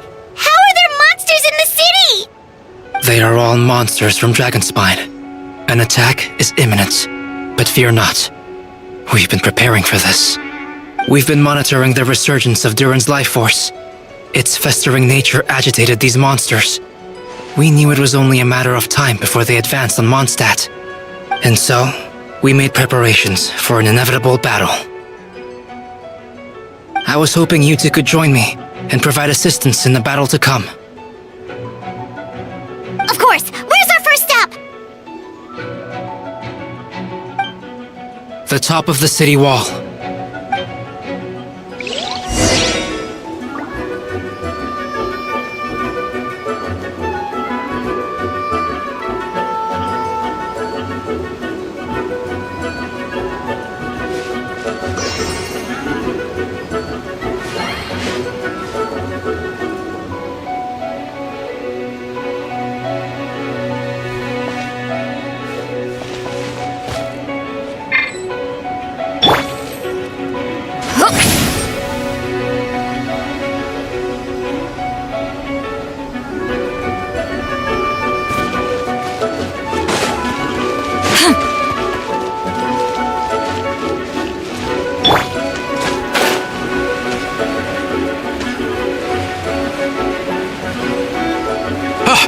Captain Albedo, honorary knight, and your floating companion. Some of the people around here are acting strange. Be careful.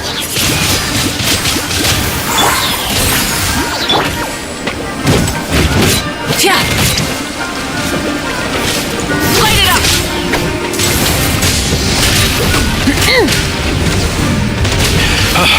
Thanks for the help. I don't think we could have managed that on our own. I hope everyone's alright. We really appreciate the help.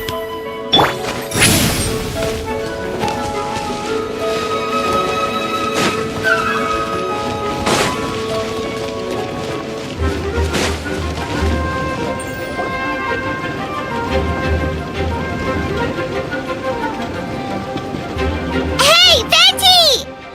Shoot, someone's coming. Help me! Please!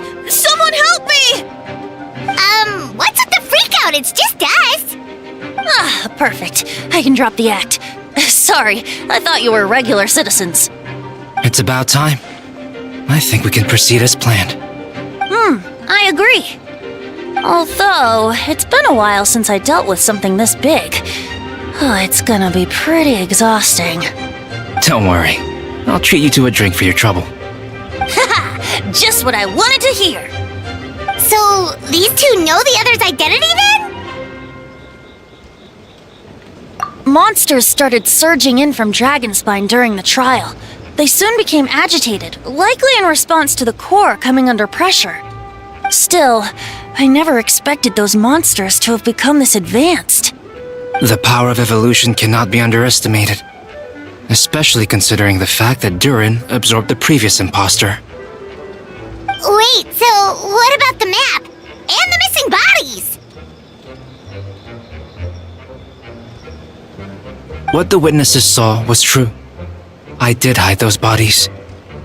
As I monitored the situation on Dragonspine, I noticed that many who ventured there came back different.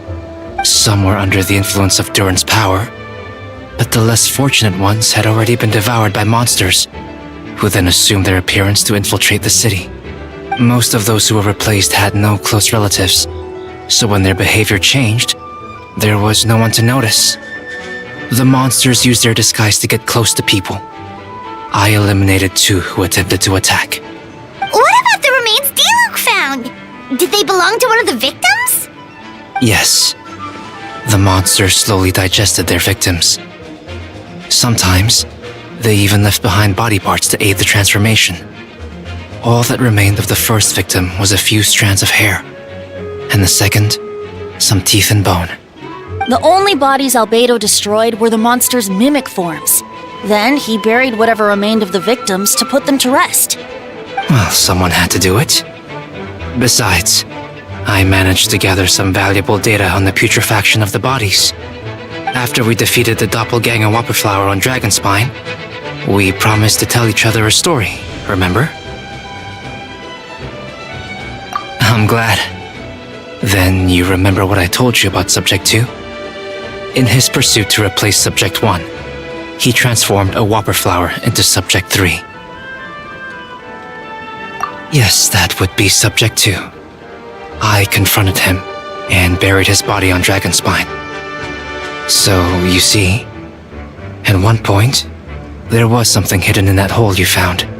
But Durin is becoming more revitalized by the day. Under the influence of his power, the monsters dug up Subject 2's body and returned it to Durin's stomach. Durin absorbed the failed creation along with his knowledge and way of thinking. Ever since then, all creatures spawned from his power had the ability to transform their appearance. Humans who venture into Dragonspine for too long are also bound to fall under Durin's influence.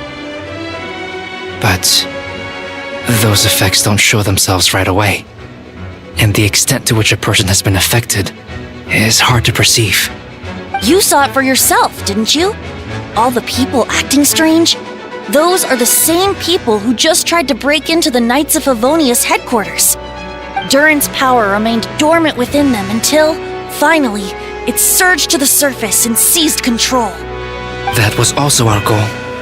If we could force a situation where the imposter had no choice but to unleash that power, all those under its influence would become violent, And, thus, we would know who was affected.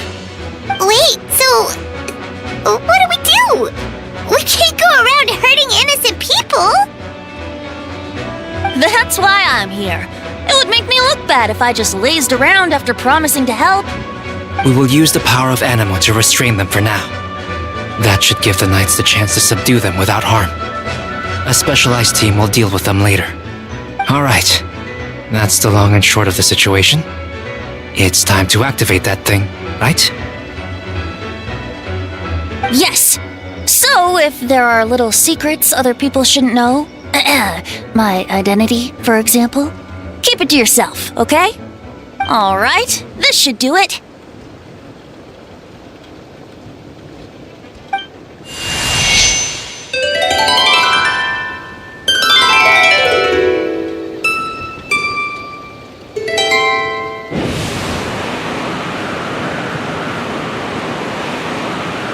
Wind currents?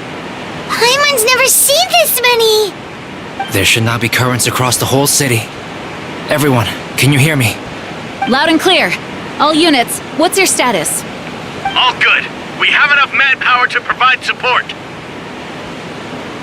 Requesting assistance at the side gate. Heading over now. Whoa! It's long-distance wind communication! How is that even possible? It's all thanks to Lord Barbados. With this blessing, we will succeed in defending our city.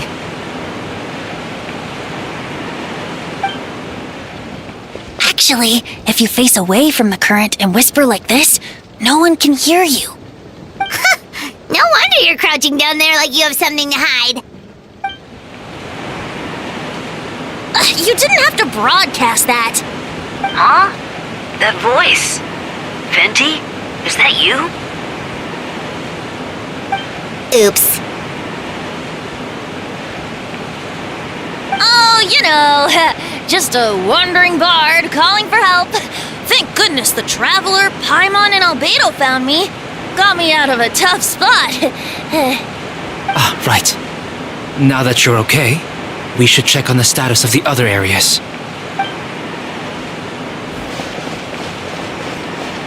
Thanks, friend. May the Animo Archon protect you.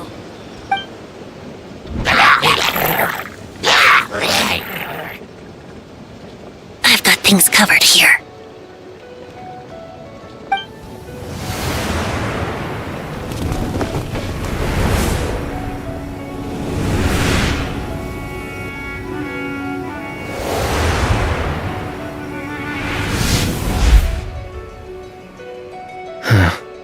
I don't like being in the middle like this. Especially on a bridge. Oh, look who it is. Get back!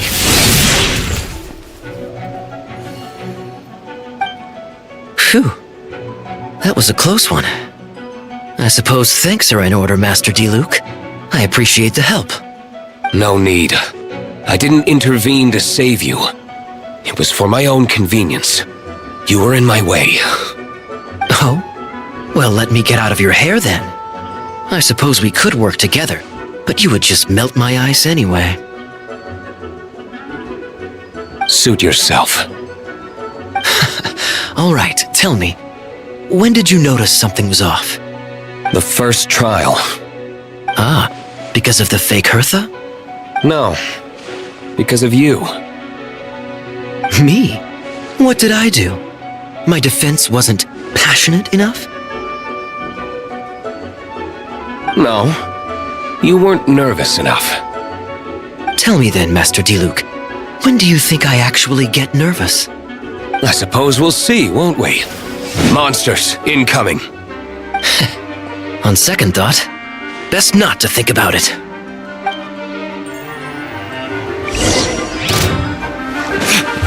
Verdict is...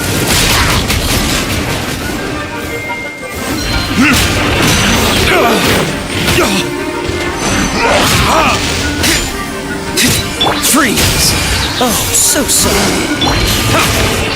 Time for retribution!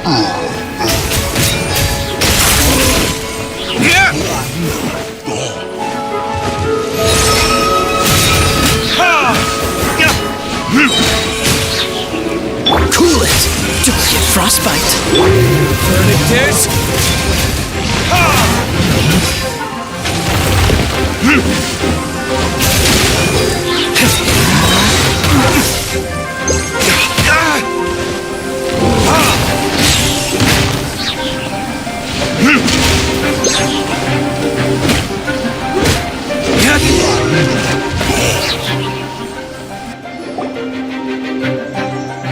They're over there! Dilu, Kaya! If you had time to make it out here, I'm guessing the other areas are secure. What? We can't be here because we care?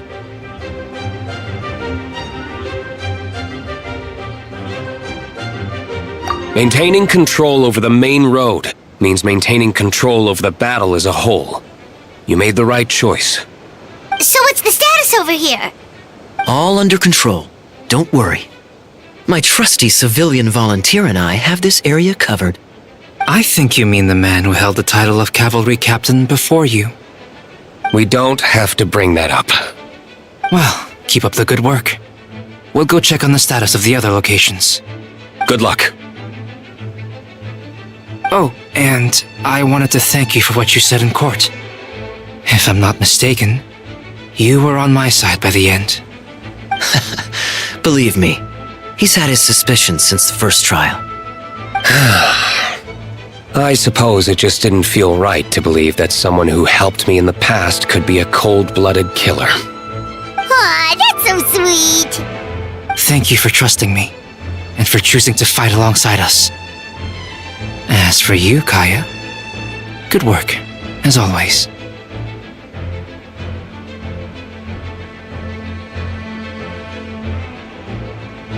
Of course. Stay safe.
I'll protect us.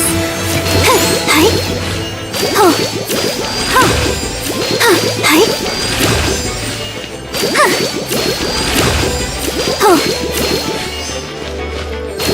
Oh. Hi. Hi. Yeah.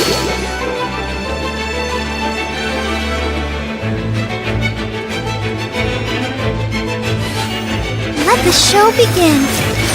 Oh. Hi.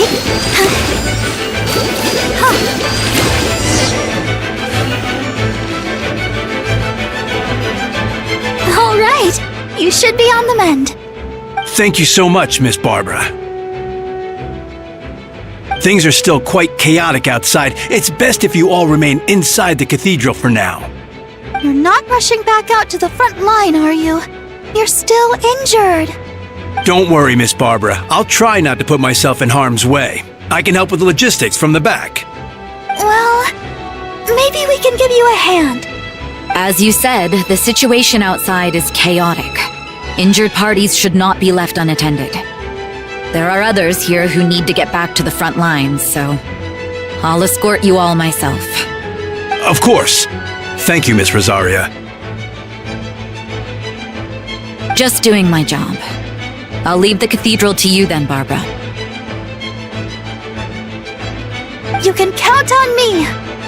I don't really know how all of this started, but I do know that Jean and the others have been preparing for this for a really long time. So I think everything will be alright. No, it has to be! Oh, did I catch you at a bad time, Barbara? No, not at all. Did you need something? I just wanted to tell you that, over the next few days, a lot of things are going to happen in Mondstadt. Attacks and fighting. So, I need you to take care of yourself. Huh? How do you know? Albedo warned us in advance. It has something to do with Dragonspine, and he's our authority on that region, so we should take him at his word. Oh, Dragonspine, huh? So, the city is going to be in danger. Yes, but the Knights of Favonius will do whatever we can to protect the people. But then, who will protect you? Don't worry. I'll look out for myself, I promise. Please let them be okay out there. Sister Barbara, could you lend me a hand? Of course! Coming!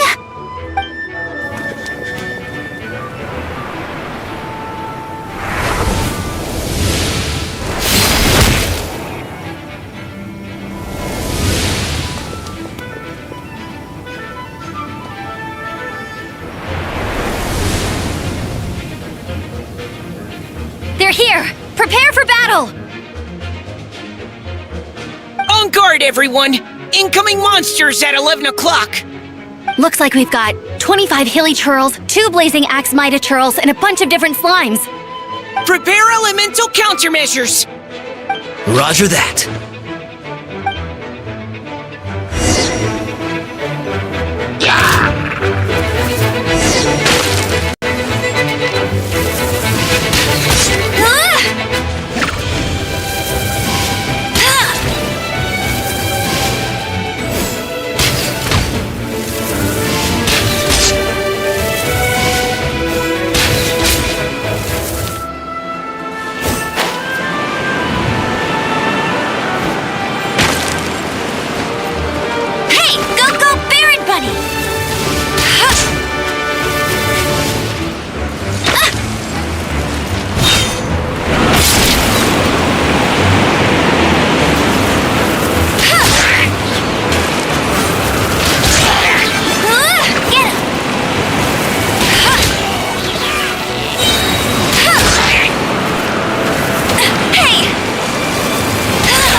position.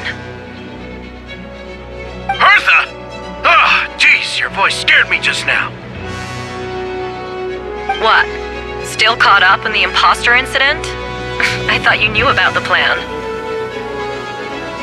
Well, after you up and disappeared one day, all Master Jean told me was that you'd be gone for a while on an important mission, and that it'd be better if people thought you were dead. And then, what do you know? Someone who looks exactly like you appears out of nowhere 2 days later. If Master Jean hadn't told me about your mission, I would have fallen for it hook, line, and sinker. Yeah, that's quite a scary thought. I get chills just thinking about it. A monster replacing someone close to you, and you're none the wiser. Don't worry. Once this is over, these monsters won't be a threat to us again. Albedo! Are you okay? The trial wasn't too hard on you, was it? I'm sorry I couldn't be there. I was so worried. Same here. I thought it was all real at one point. I was in complete shock. So, you didn't know, Amber? Then it seems Eula did an excellent job at keeping the situation under wraps. And no need to worry, you two. I'm no worse for wear. That sounds like Eula, all right. She's like an impenetrable wall, that one. You're not getting a secret out of her. Yeah, for sure. She's someone you can really count on. Wait, so how did you decide Hertha should disappear again? After all this fighting, I can't seem to get it straight. It was Kaya's suggestion. He said the plan would work best with someone well-known and reputable, without being too high-profile. Naturally, Miss Hertha was the perfect choice. We needed to leave a hole in our organization, so she came up with the idea that she would disappear. Ah, so that explains the rumor that someone had fallen during a mission. Of course, it didn't take long for that to get resolved. No, because the imposter fell right into our trap. It was all part of the plan. First, we spread the rumor that Hertha was missing in action after some kind of incident. The news came from Kaya and Hertha's direct subordinates, which was important because we needed it to be credible. The imposter saw the gap in our ranks and couldn't help but take the bait. It didn't take long for the fake Hertha to appear on the night's patrol route, claiming to have survived her mission. When did that happen? Over 6 months ago. Whoa, so this has been a long time in the making. Yes, and our enemy was more meticulous than we expected. Monsters have been searching for Hertha's body in order to protect the imposter's identity, which is a more advanced way of thinking than Subject 2. So we had to wait long enough to convince the fake Hertha that she had our trust. Furthermore, we needed to give her time to gather evidence against me and convince herself she had enough to strike. But how did the Knight's internal information even reach Durin and his monsters? There's an informant among our ranks. Don't worry, Barbados has already tracked her down. She doesn't have his blessing, so she can't hear what we're talking about right now. Honestly, this whole situation almost gave Paimon a heart attack. All those awful accusations in the first trial, and you couldn't even defend yourself! It was to be expected. I couldn't just reveal the truth. It had to be at the right moment, or it would have given the imposter even more fuel to use against me. She would have demanded to know how I knew about Dragonspine and the monsters in disguise. And if my true identity got out, the public's trust in me would be gone. It was a trap, you see. Argue back and expose my origins, or keep my mouth shut and be seen as a murderer. Credit where credit is due. It was well thought out. Yeah, thank goodness we were able to back her into a corner. Indeed. And I have you to thank for that, Traveler. You probably don't know it, but you've been a part of the plan since the beginning. And for that, you have my sincere apologies. I know I kept you in the dark, but I had a reason.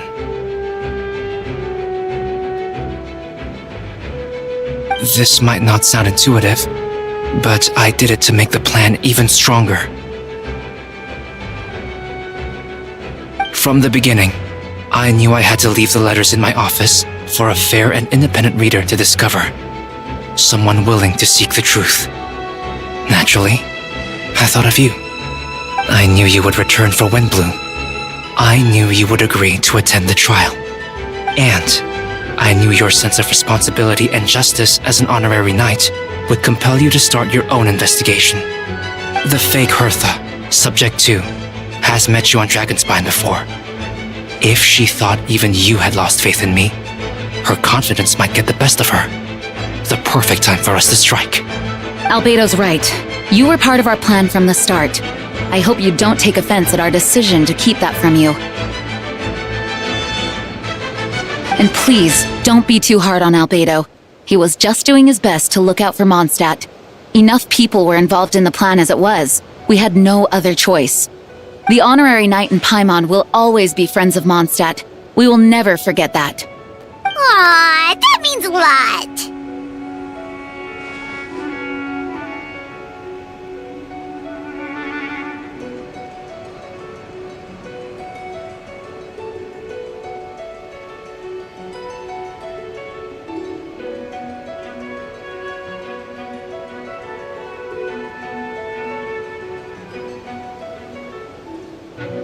It is us who should be thanking you, Honorary Knight. Wait, was that Eula just now? Let's go to the side gate to check it out.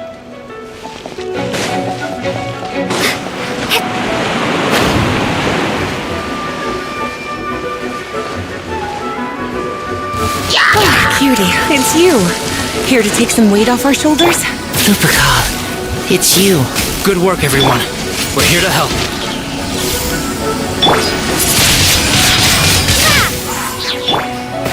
You're in for a little shock. Come a little closer.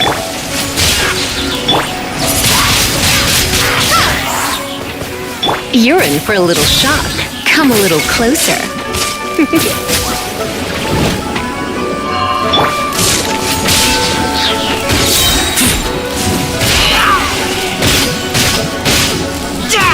Get back!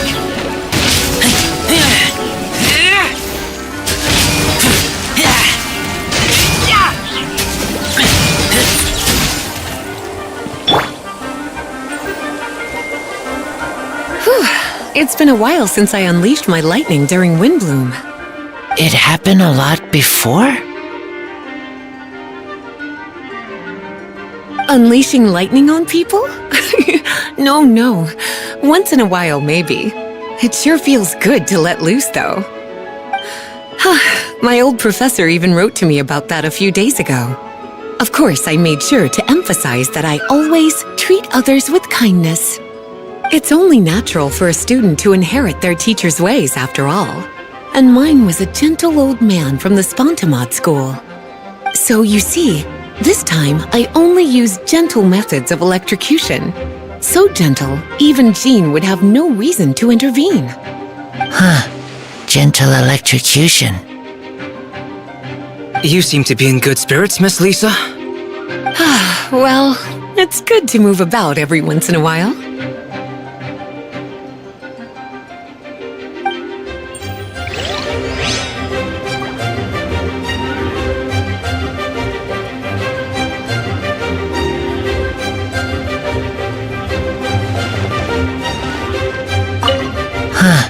Gentle electrocution. Well, it's good to move about every once in a while.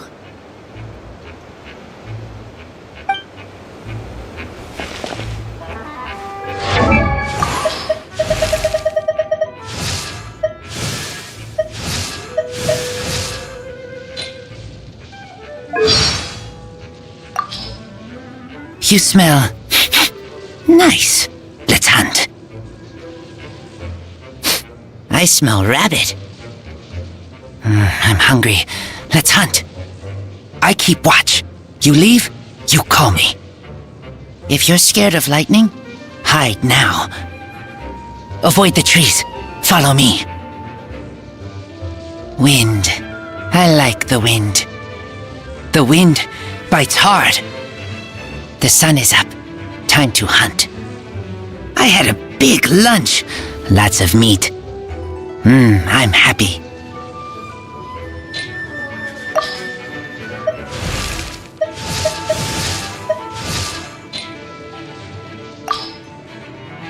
Hi, darling. Are you going to be Lisa's little helper? What? Me? A grand mage? That was a long time ago. I'm just a humble librarian now. Don't worry, darling. I'll take very good care of you. So...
It's all my fault.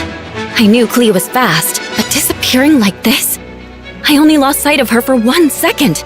How am I going to explain this to Albedo? Explain what? Albedo! Traveler! Paimon! What brings you here? We're providing mobile support across the region. Was there something you needed to explain? You can tell me anything. I hope you know that. Yeah! Plus, we kinda already heard what you said, so...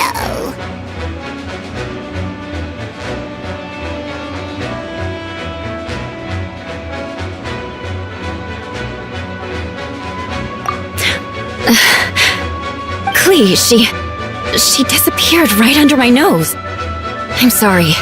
I'm doing all I can to find her. I see. Please don't beat yourself up. Klee is... Wait! Something's coming this way, and it doesn't look pretty! Alright, fighting first, conversation later. She was right next to me, and the next thing I knew, she ran off somewhere. I swear I only lost sight of her for a second. Klee is known for her speed. Don't worry. She's a knight in her own right. She could protect herself. Oh, there you are! Klee's here to help! See? Kids are fast on their feet. Klee to the rescue! Those bombs. I see what you mean. She is not to be underestimated. Klee's got this one! Shut her! We won! Great work, Klee. I'll be counting on you to protect Eula next time, too. Albedo, you can't be serious. No problem. Just leave it to Klee. Are you going on patrol, Mr. Albedo? Klee heard you went camping for a few days, and these monsters followed you back home. Camping. Ah, right. The truth isn't suitable for little ears. That's right. So I need to report back to Master Jean to settle my expenses. If you have some time, I'm sure Eula would be grateful if you escorted her back to headquarters as well. Of course. I place myself in your capable hands, Spark Knight. It would be an honor. Klee will do her best.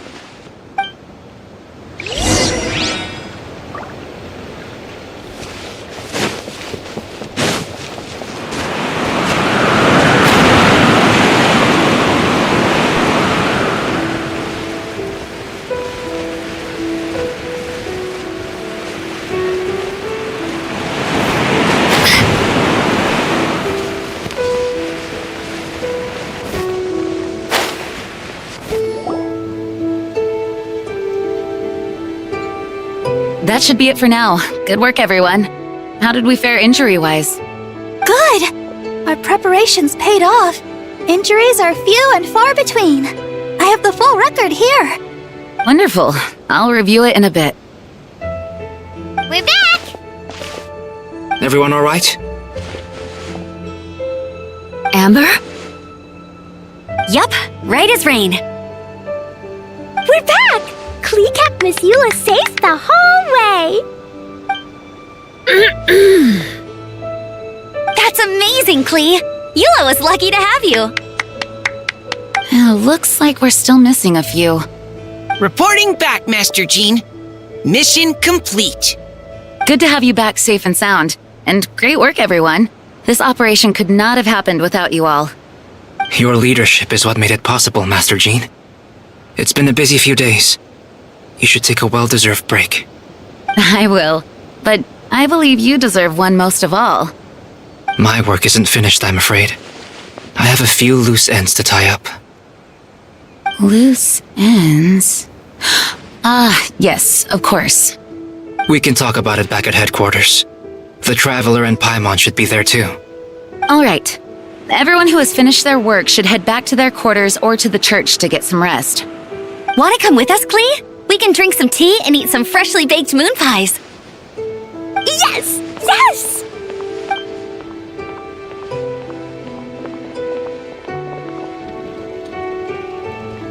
Hi, everyone. Venti, thank you for everything. I know there were difficult moments along the way. Oh, well, Wait, does that mean you saw me running for my life? Oh, no. Apologies. Just forget I said anything. Just kidding. But you're right, it was tough out there. I almost lost my hat to the wind several times. Any notable information on the wind? Of course! I was out on the city wall for quite some time. I heard all sorts of things. As for something notable, well, I picked up on anxious voices and a child's anger. Durin has been isolated for centuries, but absorbing Subject 2's emotions allowed him to understand certain truths about this world and his existence, including the fact that he is no longer Mother's only child, or her most perfect creation. It's obvious he found that fact difficult to accept. The emotions he felt in response were quite genuine, and, dare I say, human. If I eliminate the perfect creation, I will be the only child Mother needs. This mindset arose out of Durin's instinct to compete and survive, and came to dominate all those around him. Of course, the absorption of Subject 2's knowledge allowed him to take a more intelligent approach, accusing me of murder. In the end, however, Durin still lacks sufficient social intelligence. The fact that his army even got this far is a miracle. Oh, no wonder Venti sensed a child's anger through the wind. That same feeling. It's close!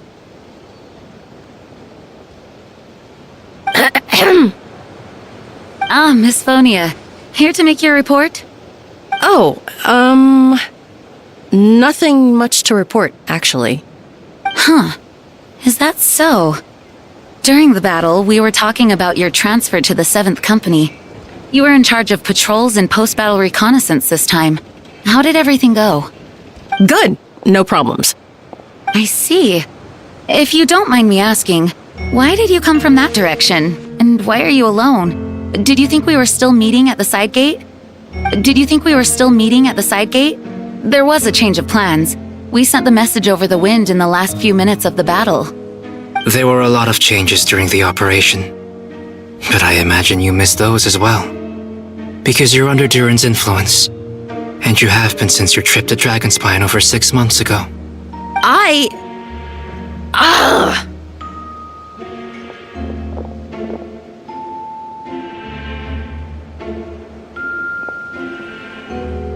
Don't move. Let's continue this discussion back at headquarters. Don't be scared. I'll figure out a way to free you from his power soon.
All right, the others are looking after Phonia.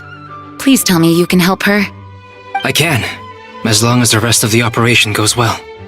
Wait, the operation isn't over. What do we do now? What happens next is more of a personal project. I've consulted Venti about the possibility of calling a tripartite conference. Ah, yes.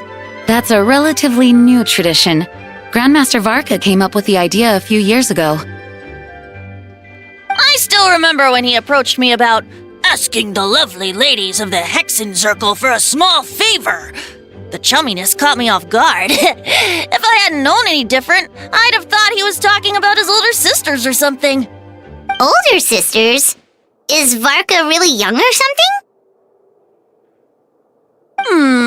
I wouldn't exactly call him young, but he's not old either. He's the type to crack a joke at every opportunity, so whatever age that is.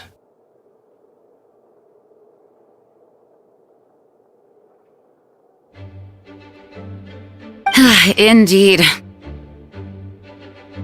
Anyway, the Tripartite Conference is a gathering of three parties: the Hexen Circle, the Animo Archon, and the joint forces of the Knights and Church of Favonius. Lord Barbados was able to facilitate a meeting between Varka and the mages.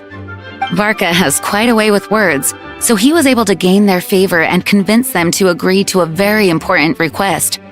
Namely, that in Mondstadt's greatest time of need, the mages would return and lend their aid to our nation. Yes, and now I have a request of my own. So I need the conference to convene once again. Venti, if you would. Of course! Traveler, pass me the Dodo communication device. Huh? You're gonna use that thing to call them? Just watch and learn. Okay, I think this should do it.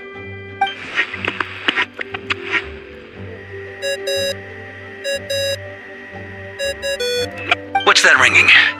Is it the wind or something? Hold on, that's not the right voice. Wait. Barbados? Varka? Grandmaster? Oops! Wrong contact. Sorry, Varka, you're probably busy right now.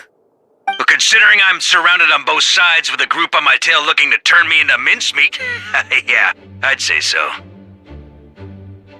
Ah, yes. Well, have fun with that. We can talk some other time. All right, pass along my regards. Oh, and I still owe you for those drinks, don't I? Just take it from my stash. I keep it in...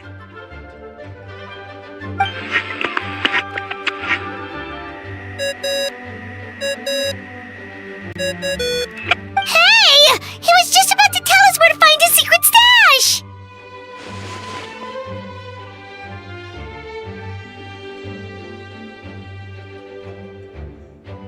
That seems like a bit much.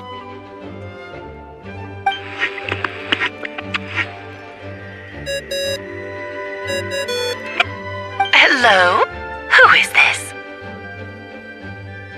Greetings, Miss Alice. It's Venti. Venti?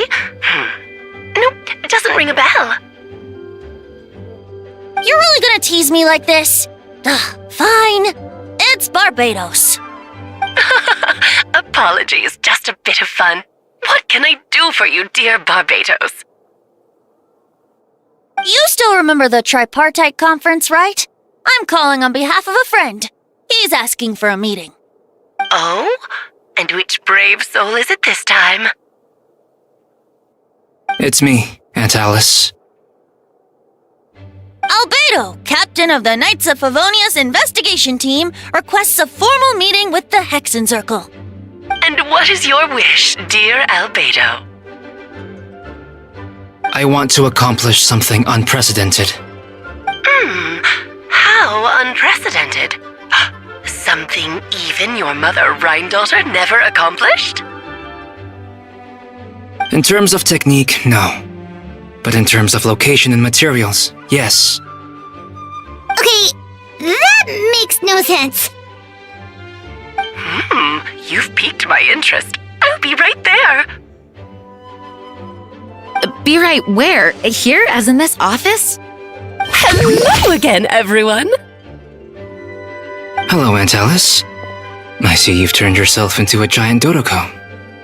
Darling, isn't it? It even has its own hat. Wow, the attention to detail. Pleasure to see you all again. It's been a while. On behalf of the Hexencircle, I hereby grant Albedo's request. I'm guessing you still need to prepare? Take your time. Just come find me at the long table when you're ready. Aw, that's nice of you. I suppose it's just my nature, darling. Thank you, Aunt Alice. Before we set out, there's someone you need to meet. Head to my office. He's waiting for you there.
avoid!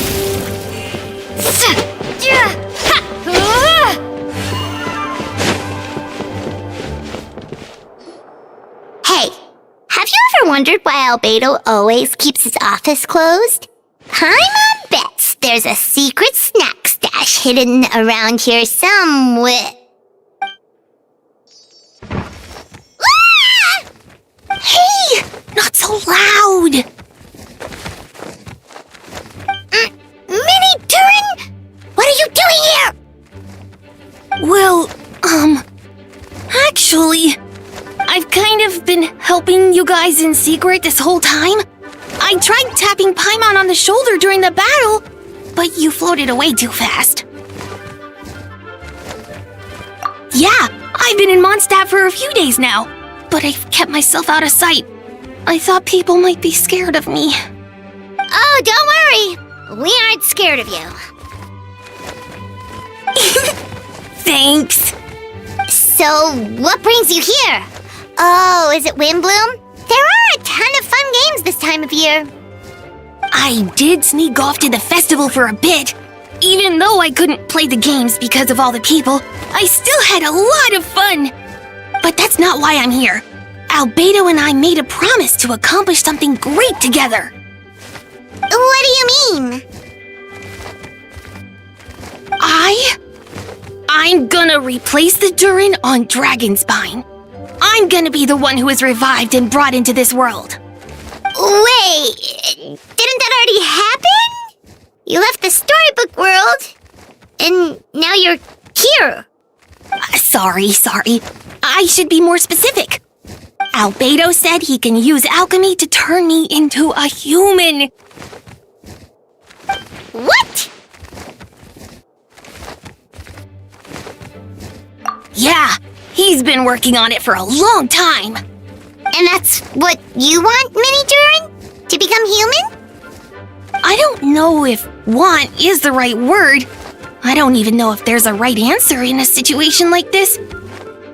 But I do know this. I have just as much of a right to this name. I don't want to lose to the other Durin. I know. Albedo talked to me about that. He said the Durin on Dragonspine is a lot more aggressive and primitive. Almost like a beast. But Mom created me in a storybook. The pure parts of me can balance out the evil parts of him. If I'm honest, I don't know what that will look like. If I can still be me once I become one with that part of him. Maybe without a complete soul, there was never really a me to begin with. Albedo said these kinds of questions are normal. We're all just trying to figure out who we are. But I'm not afraid of change. I want my life to have meaning. And suppressing an evil dragon, becoming human, both sound pretty meaningful to me. So don't worry. No one is forcing me to make this choice. Well, turning you into a human sounds like a huge project. Yeah, I'm really grateful to him. We're kind of in the same boat, you know? Albedo told me he's the Kryda Prince, a synthetic human. And if this works, I'll be one too. We will be the only two of our kind in the whole world.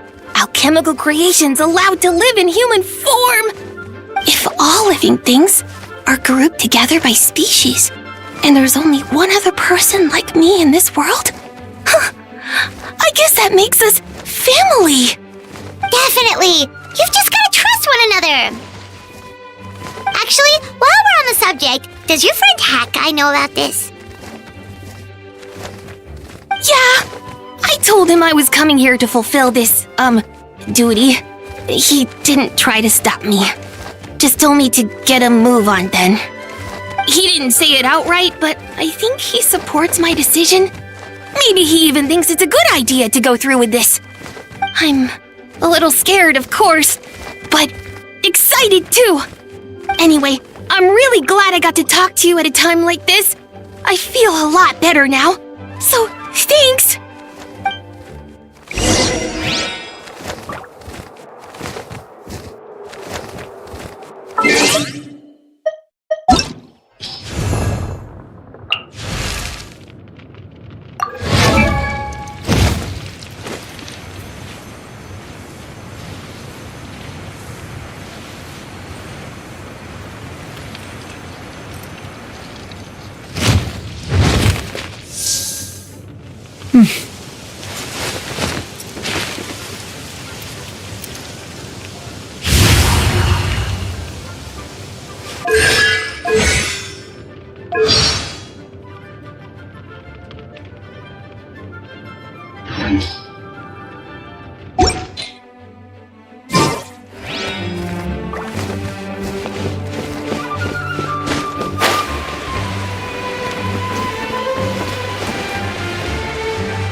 Ready to ride!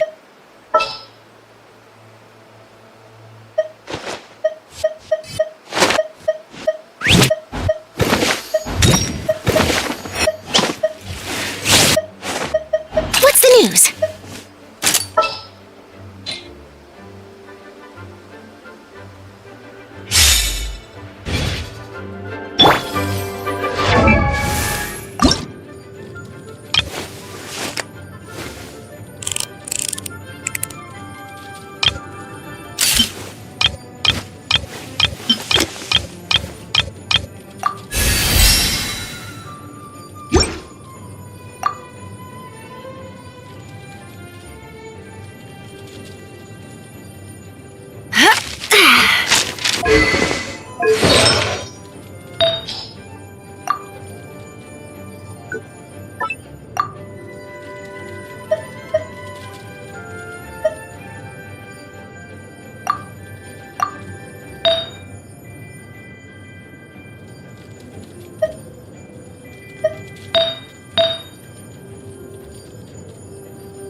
There are lots of journalists in the court of Fontaine, but not all.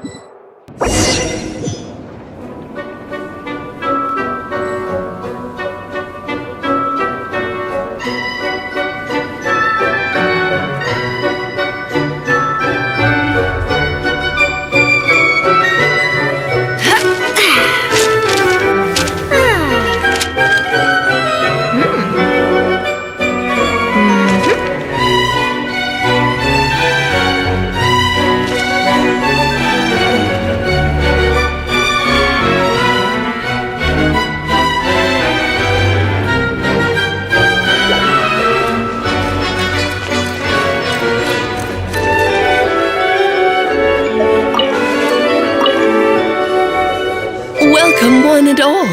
Please sit wherever you like. So, no unspoken rules to be aware of? I don't want to unwittingly park myself down on some important lady's chair. I highly doubt anyone's going to mind where you sit, Lord Barbados. But thank you for being so considerate. Jean didn't fancy tagging along? A lot happened in the city today. If she left, there really would be no one around to lead the Knights of Favonius. All right, never mind. I was just hoping to treat her to some tea. So, tell me, Albedo, what is this outrageous and audacious plan of yours that I've been hearing murmurings about? I'll get right to the point. I intend to kill the evil Durin in Dragonspine. Oh? And I'd also like to request some alchemical reagents from the Hexen Circle. Which ones? I'm all ears. First would be the flesh of that immortal monster from the Mare Javari. Interesting. What else? The other is a portion of the embryo left by my mother, Rhine-daughter. Ah, the raw material from which she created her monsters in the past. There's not much of it left. Dragon blood, monster flesh, and embryo. Sounds to me like a formula for creating life. Correct. Durin's heart has continued to beat ever since the day he died. That means it's just a matter of time before he eventually returns. It could be centuries away, or millennia, but the day will come. I've spent years investigating in Dragonspine, so I'm well aware of the danger he poses. He has already posed a considerable threat to Mondstadt at less than half of his original strength. There's no telling how dire the consequences could be if he ever regained his full life force. Hence, if we want to be free of the dangers posed by his blood and limitless vitality, we must find a way to eliminate Durin entirely. Unfortunately, Durin is a special entity. Even after death, he could reawaken at any moment. So, the solution is to kill him, and then resurrect him in a different form. Upon resurrection, he will no longer be the creature he once was. In fact, he will no longer be a monster at all, because I intend to transform him into a human-like being. During the summer, Klee and I visited a fairy tale world called Simulanka. It was created by mages from the Hexen Circle, so I'm sure you know of it. Of course! It was even the home of one of M's children the other Oh, I see. It was during that journey that I learned, with certainty, that Durin would return to life one day. That experience inspired me. I met the pure soul M had created, and I knew if I wanted to change Durin's fate, he could be the key. To that end, I devised an alchemical model for the transmutation. The soul will come from the fairy tale dragon of Simulanka, the blood from the original dragon's heart, and the monster remnants from the Mare Javari and the embryo mother left behind will form the flesh. The corrosive nature of the dragon venom and the heightened vitality of the monster remnants will offset each other, keeping the constructed body in perfect balance. A powerful side effect can be triggered when festering forces and life energy collide. In an alchemical setting, the results are sure to be nothing short of astounding. The glint in your eye when you talk about these ideas. You really are your mother's child. Do you see that as a bad thing, Aunt Alice? Of course not. To me, you're both extraordinary individuals. I find you fascinating. In any case, now I see why you asked Venti for help. The raw materials you seek are extremely valuable. The misuse of even the tiniest amount could cause unimaginable chaos. That said, we're happy to give you what you need. But there is one condition. You need to prove you can wield them.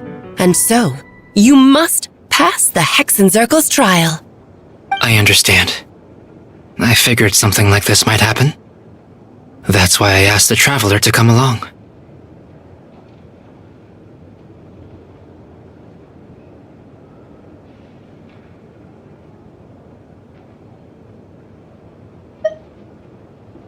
Oh, you need convincing. I thought you'd want to keep an eye on me. Who knows what sort of outlandish things I might attempt without someone to keep me in check. So you know our tricks, huh? Aunt Alice has always loved the spectacle. Any chance to witness friends come together to support one another. Well, success means little if you have no one to celebrate it with, no? Although, I'm afraid dear Paimon will have to sit this one out. What? Why? The Hexen Circle trials are no walk in the park, my dear. Besides, I already decided on the structure. There's only room for 2 participants, I'm afraid. No more, no less. You understand, don't you, Paimon? Oh, don't be too angry with your dear aunt. Okay. You can turn off the charm. Paimon will stay behind. Thank you for being so understanding.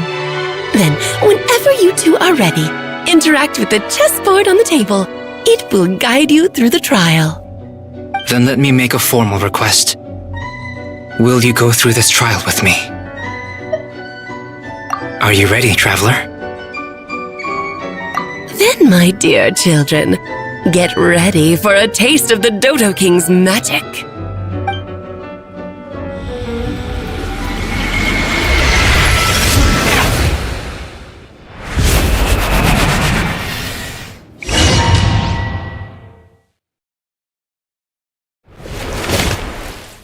It's certainly in keeping with Hexen Circle modalities. We've been shrunken down to chess piece size. Whoa, you're so tiny now! Take extra care of yourselves,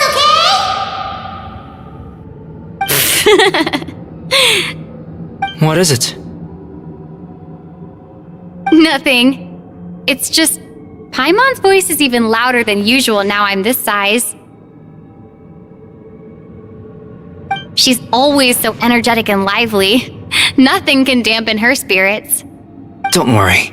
He'll be back with her again in no time. You sound pretty confident, Albedo. Aunt Alice, I didn't realize you'd be personally conducting the trial. Well, since your mother has to recuse herself, who better than I to put your abilities to the test? I have prepared quite a riveting new performance just for you two, see? Defeat them in battle. Prove to me that you have what it takes to achieve your goal. Swashbuckle your way to victory like gallant fairy tale heroes.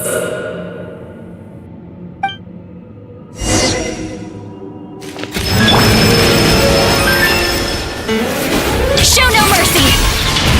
Rise with the sun! Hold that pose!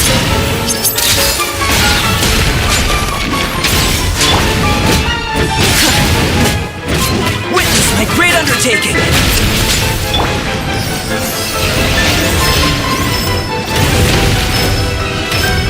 One square at a time is far too slow. Fulfill our pact! This is more light. Moment of birth!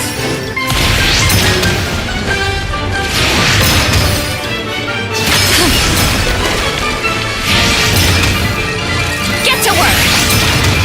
Smile! This is more light. Feel this ancient power!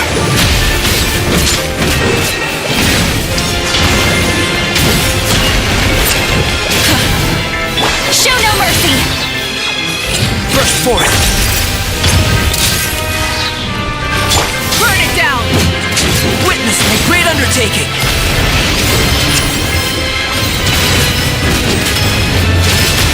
I'm flying! You can't take me up here. Get to work! Say cheese! Moment of birth!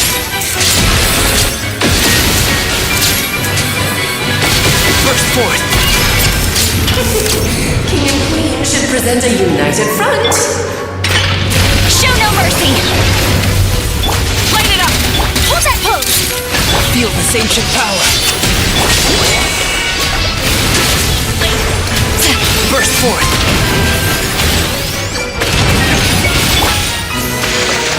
Burst forth! Have a ball! Witness my great undertaking!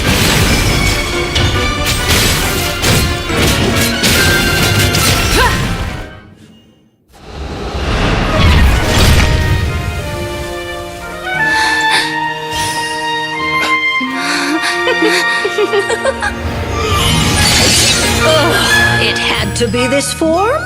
A toy really doesn't suit me. This one doesn't seem like Alice. Well done, but this isn't over. I will now preside over the second trial. Stare straight ahead, and you will see things as they appear. But change your perspective, and you will see them as they are.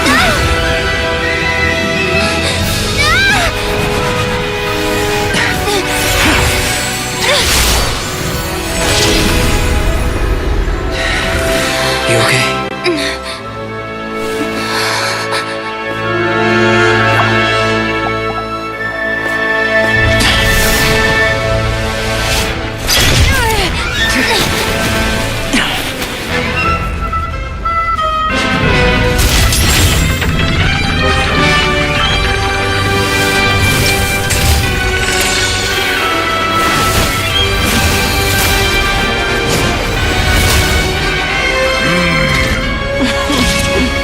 The trial awaits.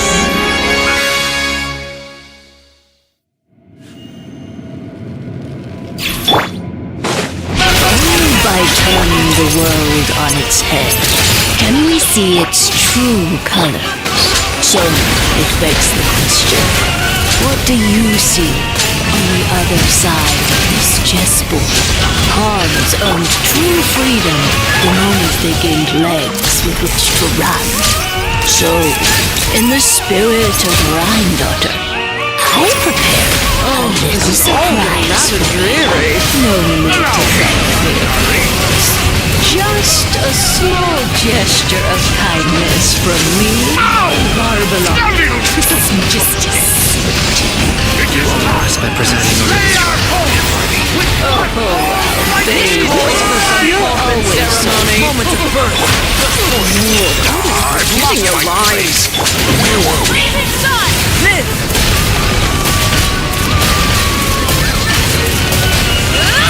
Witness my great Stage is yours, my queen.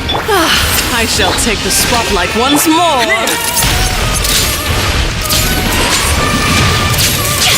Rise with the sun. My power is immense. One blast is quite enough. Great undertaking.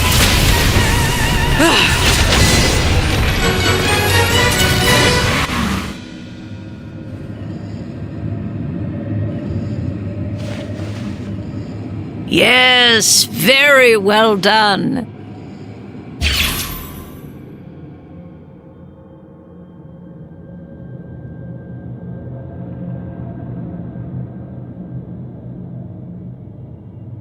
Oh, they've grown up so fast. I'm so proud. Really? Well then, I'll leave you to debrief the others about today's events. Huh? You're leaving already? You did marvelously today. I'm thrilled for both of you. And should you feel the need to gloat profusely to that student of mine so she knows to up her game, be my guest. Lovely tea party. But that'll do me for now. Until next time, my dearies. You're just going to up and leave? Barbie? You'll have to forgive Barbalov. She's always on the move. And she never says where she's going either. I think she enjoys the mystique. But if I had to guess, she's probably going for a walk. She's a very health-conscious individual. Barbie was satisfied with your victory. And so am I. Congratulations to you both. You can come back now. Oh, whoops. I need to turn you back to normal first, don't I?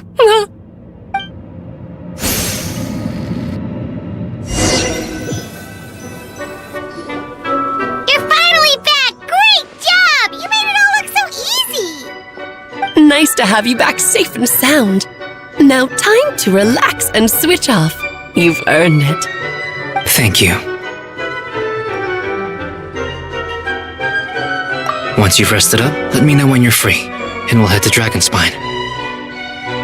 To deal with the Dragon of Dragonspine, right? Indeed. The sooner we deal with Durin, the better.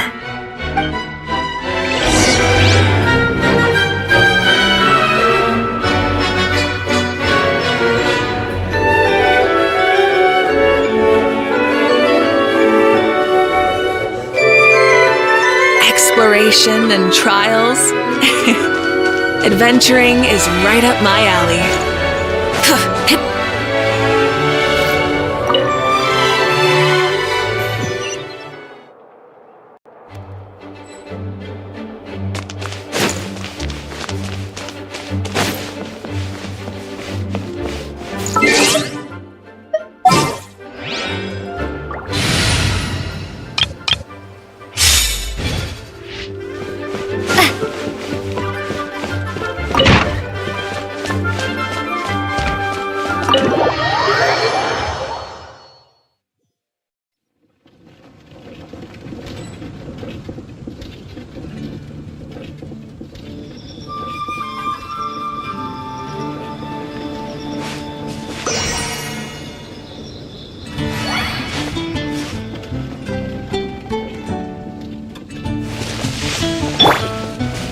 Try and stop me!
Burn it down!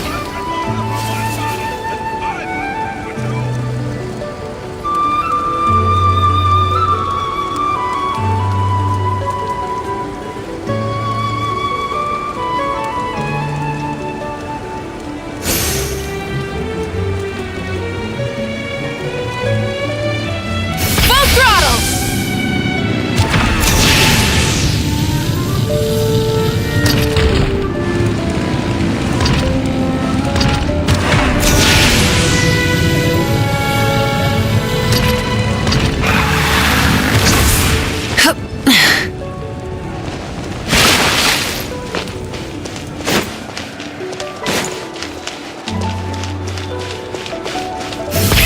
Rev the engines!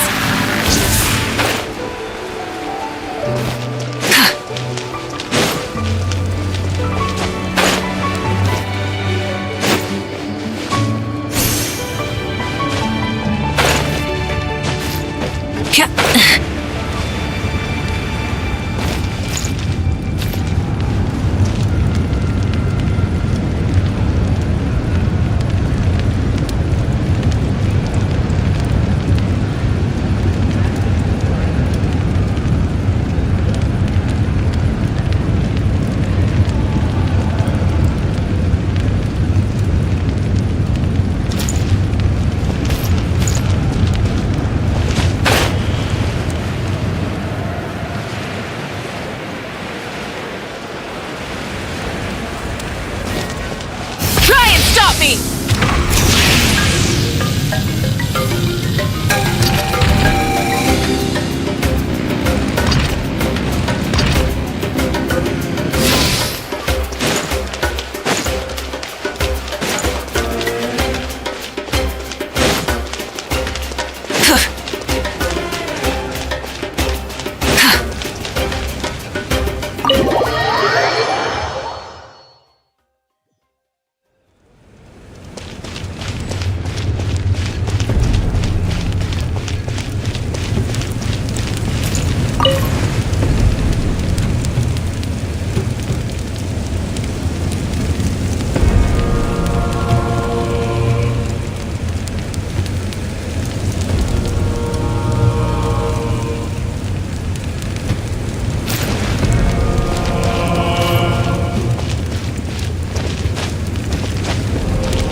Show no mercy! How are you getting along? All done with your work?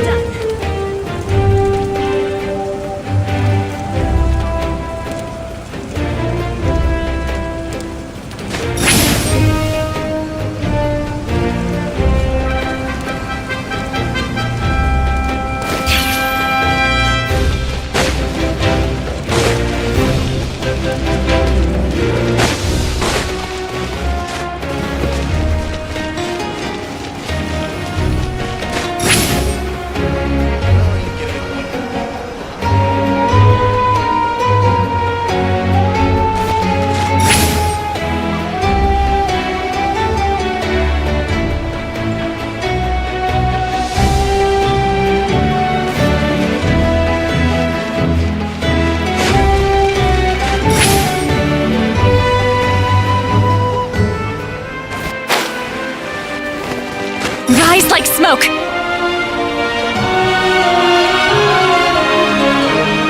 Watch out!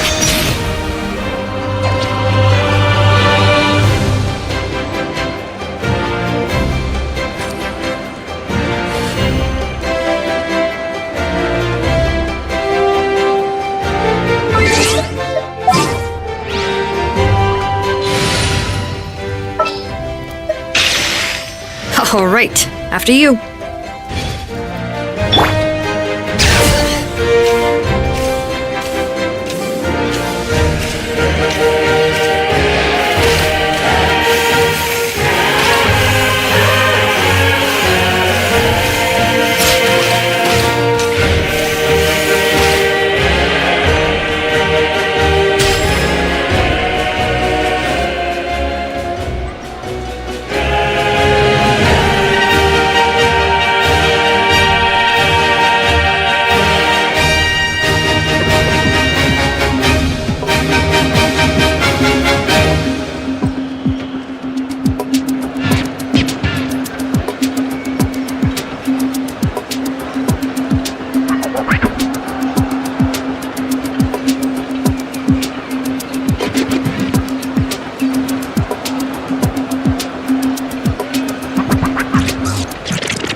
My potted plant on the porch has died again.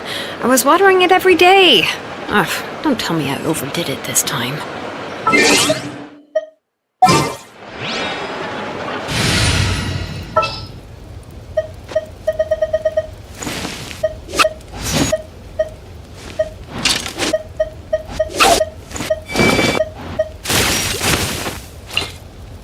Wow!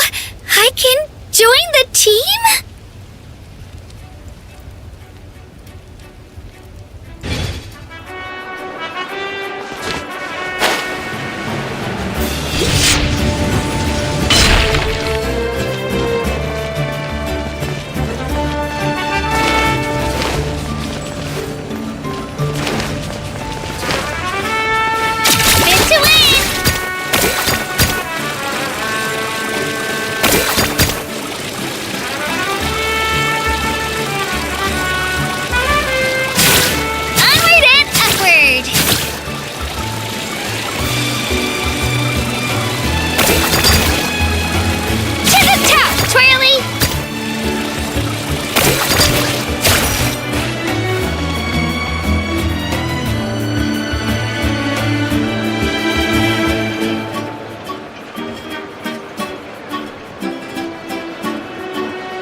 I can do it!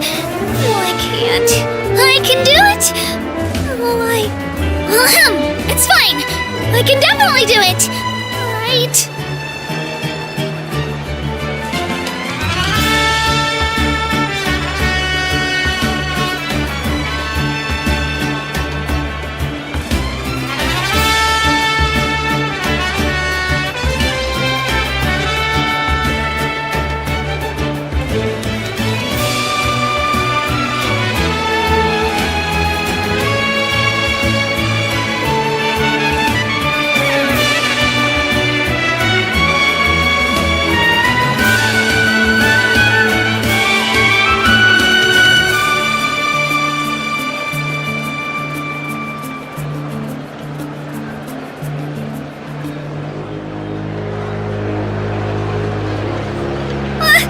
I just saw a brick that wasn't properly stacked.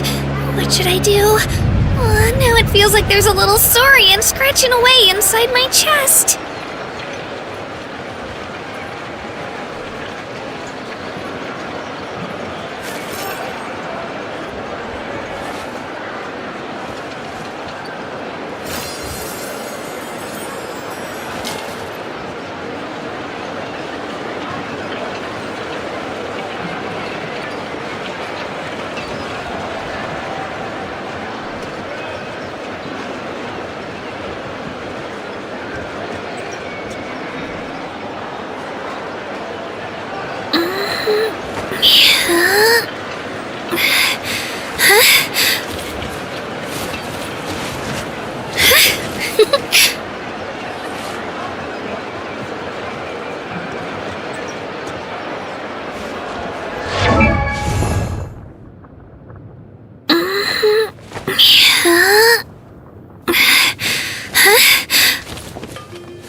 There's still a long road ahead.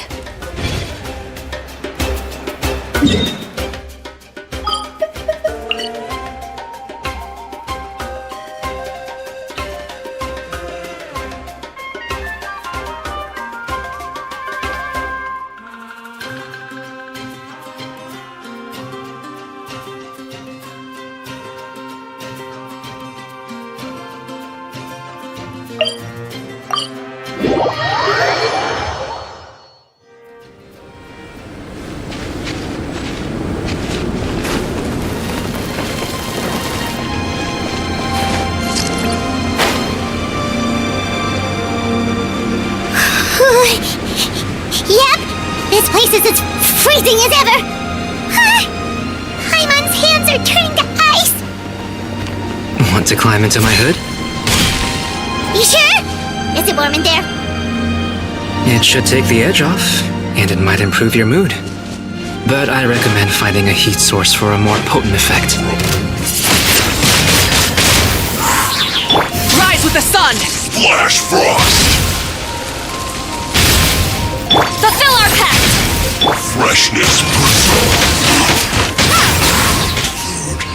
Disgusting. Let's dance. Light it up! Shouldn't get careless.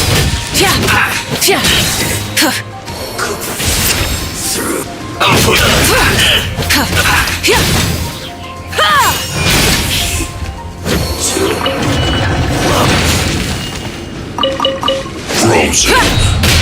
Get to work! Get frostbite. Burn it down! It's time for a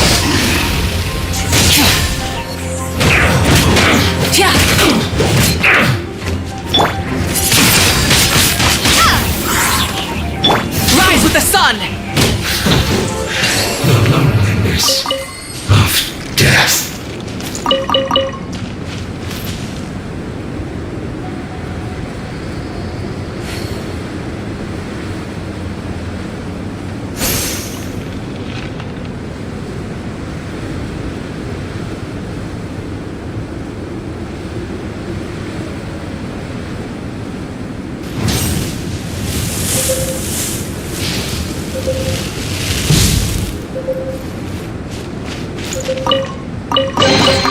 The rewards of an adventure worth remembering.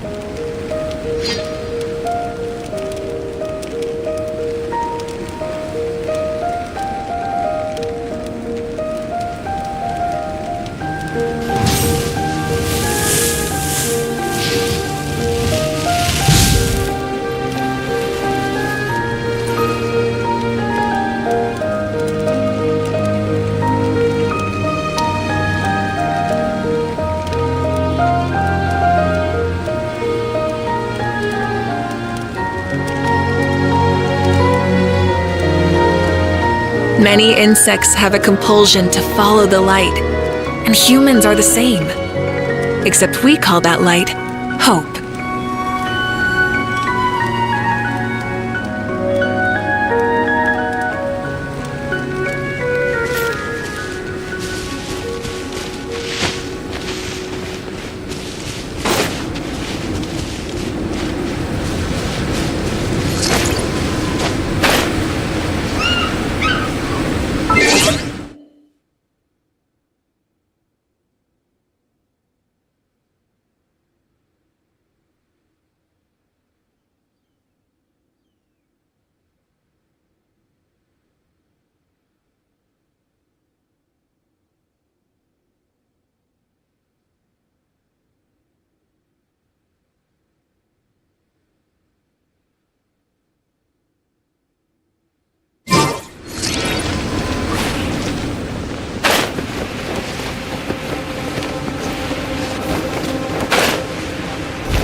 We've arrived. Sorry, Paimon. I have to get to work now. Still beating away after all this time. Leave it to me. You two stay on guard.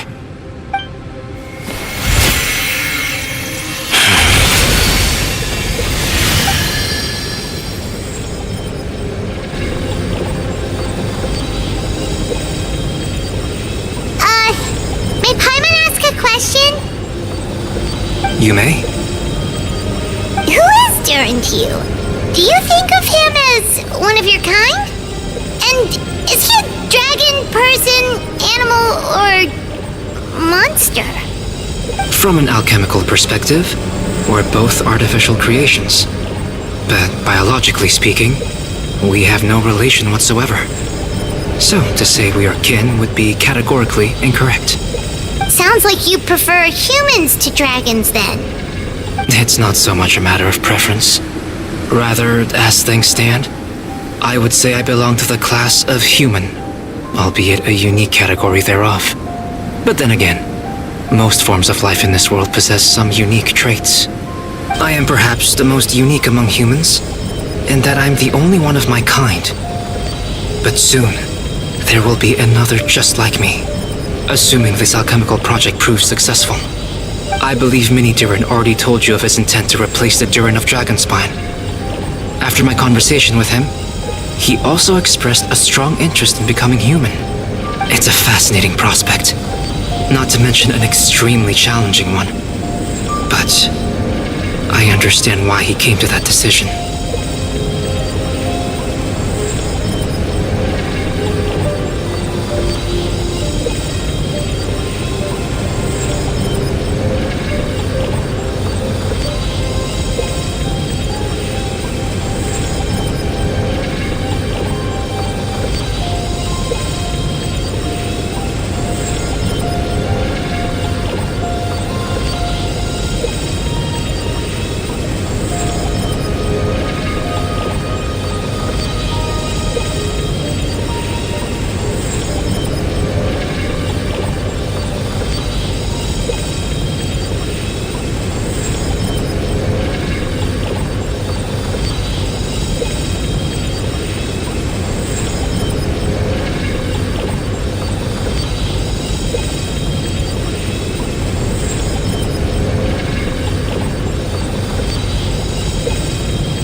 Well, understood in the broadest sense, this project deals with both the past and future, and stands to profoundly impact many lives.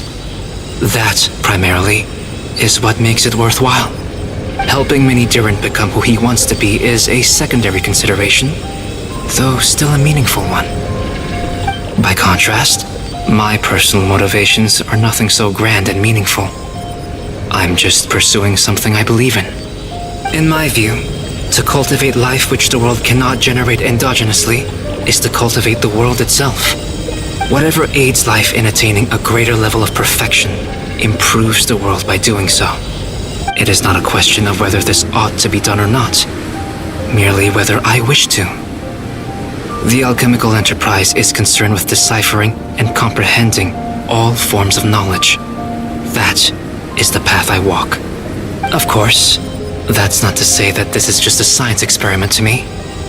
Anything that affects Mondstadt, I approach first and foremost as a member of the Knights of Avonius. Does that answer your question satisfactorily?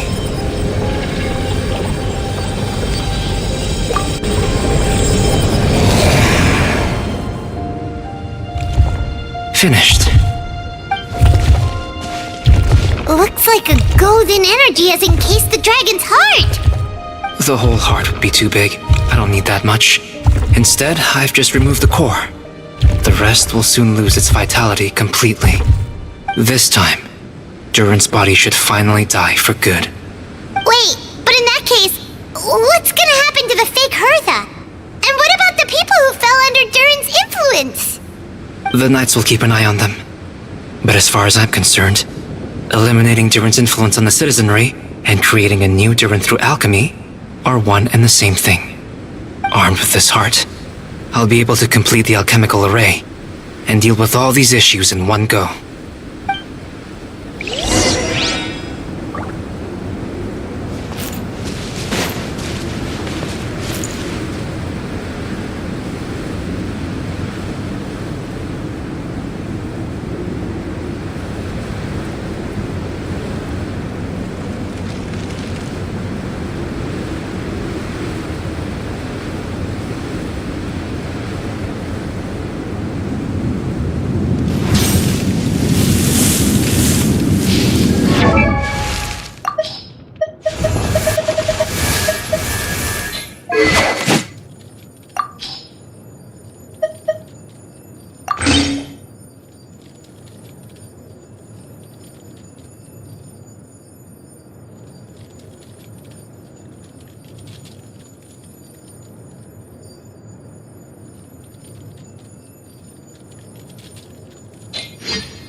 Let's call it a day here.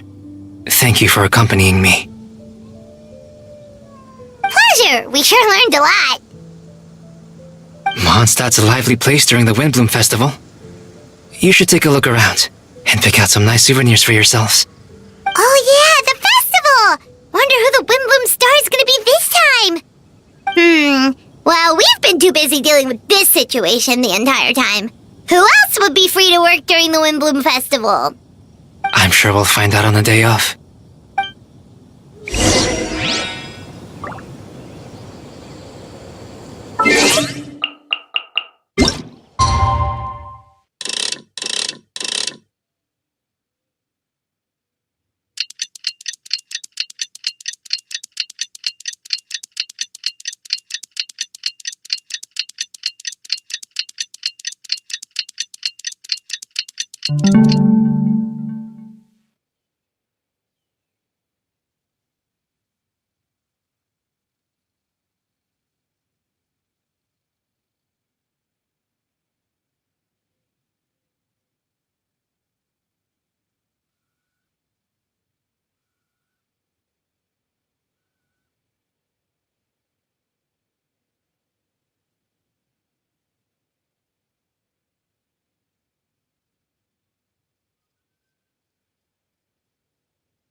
Windbloom Festival is about to begin! Let's go check it out!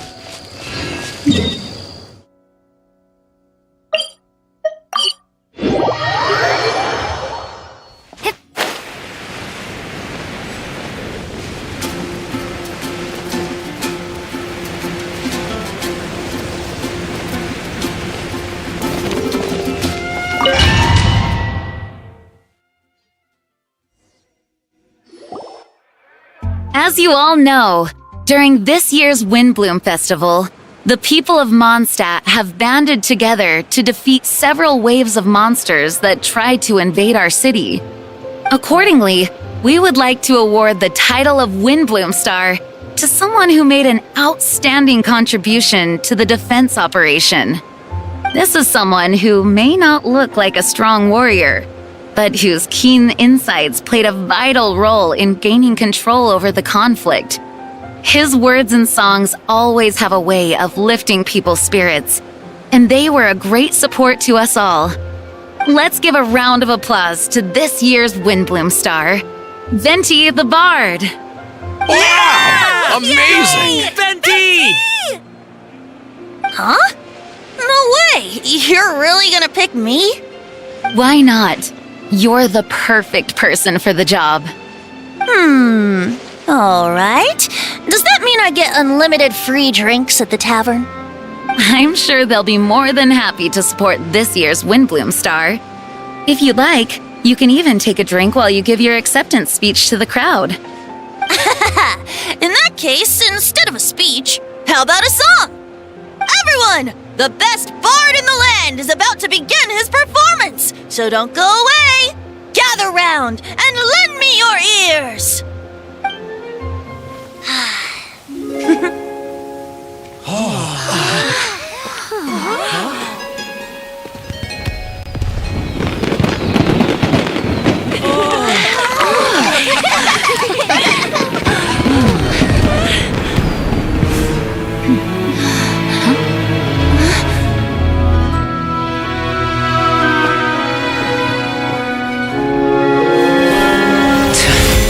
I hereby exercise the prayer of formation.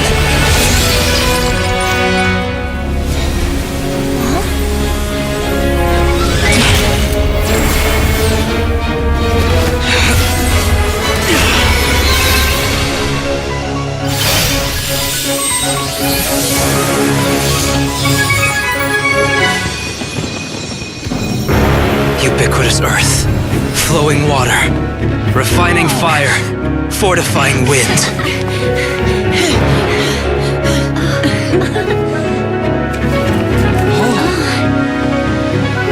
Traverse the 18th, worldly, and 20th passage.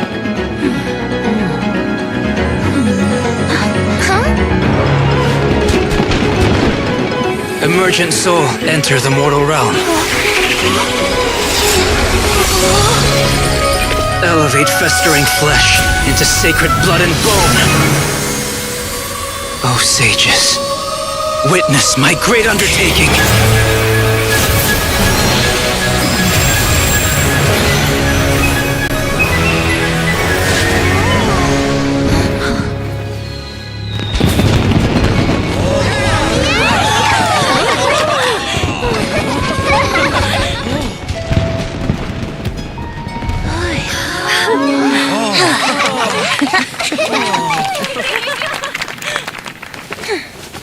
How was it?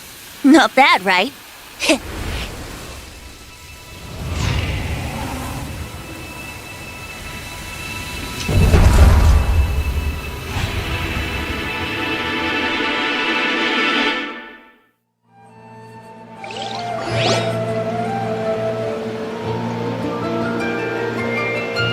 Albedo, how did everything go? Very smoothly, I'd say. We achieved our goal. Really? So Mini Durin looks like a human now? Correct. However, his newly formed body is still stabilizing. We should give him some time. I graciously accept the compliment. It really is rather remarkable what we've accomplished. So, how do you feel right now? Quite good. I did what I set out to do, and achieved a personal goal. I think even she would have made a rare facial expression, had she seen it. She? My master and mother, Gold Rhindaughter. A long time ago, she sent me to Mondstadt with the instruction to complete a task of monumental importance. To find the truth of the world. I had a theory about what she meant, and in time, I was able to corroborate it. Sure enough, finding the truth of the world basically stood for getting a life. That might be easy for most people, but for someone like me, it meant doing a lot of learning about a lot of things. I had to find out about myself and the world around me. Get to know me and get to know other people. Life is the space that exists between me and the world.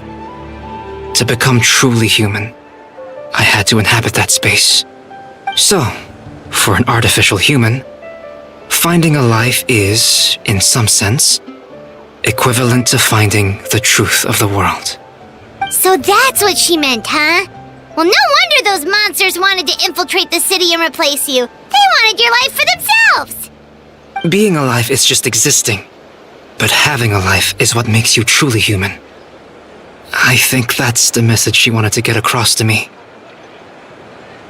Still, I found this whole series of events has given me new inspiration. Becoming human is only the beginning. What follows is the choices a human has to make in life, as well as the kinds of family bonds they will form. Most people would probably see the events of the last few days as something out of a nightmare. But for me, it's just part of my family life. I fear that the carefree existence my brother has enjoyed thus far will now come to an end. Just like me, he will have to step into the world and face the same constraints as everyone else. You've got an unusual family, that's for sure. Well, I suppose we get it from our mother. She's highly unusual. There are all kinds of families in the world. Some base their life around the family store, others around the farm. In my family, I suppose we tend to the flower beds. And now, I'm a gardener too.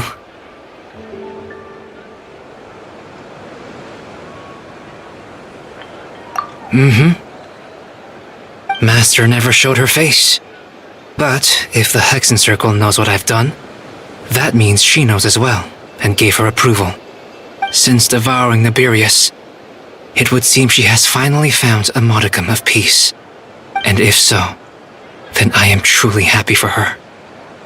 She didn't always have a penchant for madness, you know. Devouring Nibirius? What's Nibirius? It's the name of the ruler of life. What? Aunt Alice told me about it not too long ago, but it came as no surprise. I knew Master would do it sooner or later. As for the ruler of life, all I truly know is this. Nibirius is not gone. Instead, because of Master's actions, she and Nibirius are now one. In any case, thank you so much for your help during this ordeal, and for choosing to stand by my side through it all. Of course, that's what friends are for. Hearing you say that means more than I can say. I'll make sure to pass along the sentiments when I report back to Master Jean. Oh, so you're heading back to headquarters? Well, good luck with the report! Thank you. I'll get going.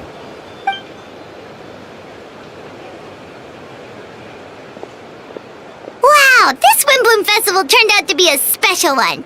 It feels like we really made a difference. Oh, I almost forgot! If the Windbloom Star has already been chosen, what is this year's Windbloom gonna be? Wanna take a guess? Venti! You're back! Well, I couldn't keep my two dear friends in the dark about this year's Windbloom, now could I? What do you think of the Cecilia? The true feelings of the prodigal son. A sentiment as sweet and warm as a gentle spring breeze. Perfect for the season. Traveler, give me your hand. The mages are very pleased that you and Albedo managed to pass their trial. Albedo received the materials he sought, so you deserve something in return as well. The Hexen Circle wants you to have this. It contains something entirely one of a kind, a secret of sorts. When the time is right, it will reveal itself to you. So no need to open it right away. Wow! A gift and a mystery all in one! The mages sure love their secrets, huh? According to the sender, you are probably the only person who could make use of something like this. So I suppose it belongs with you. Well, all I did was deliver it. Although I did go to great lengths during this whole ordeal. I suppose a reward for my efforts wouldn't be out of the question. You've helped a lot, Venti. How about we treat you to a drink? Really? Oh, I'll hold you to that, you know. No going back on your word. Of course, Dad! Let's go to the tavern right now! Music to my ears. Oh, I'm so happy I could fly. Oh, it's like this festival was made for me or something. When no love remains for the songs to tell, the world becomes naught but an empty shell. Cruel is said fate, cruel it may be, were it not for a hero who could set us all free. Through shadows so cold, he saw wisdom untold, chasing a fragrance the wind only knows. This wistfulness waned and faded into night as he stepped from the darkness and into the light.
Ready for a rehearsal?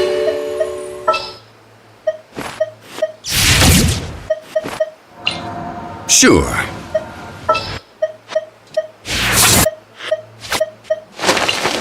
I have high hopes for this journey. What is the situation?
Solidify!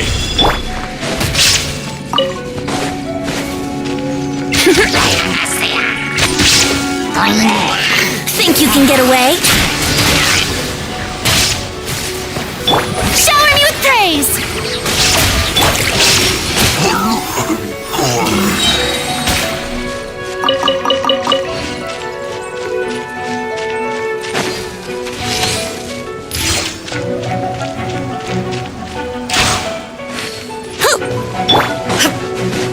Illusion shattered! Brace yourselves!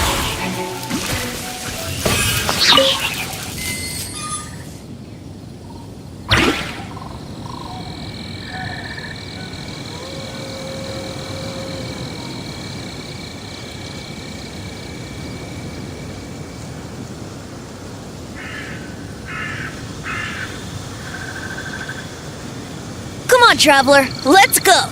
The world is full of lost ballads just waiting to be rediscovered.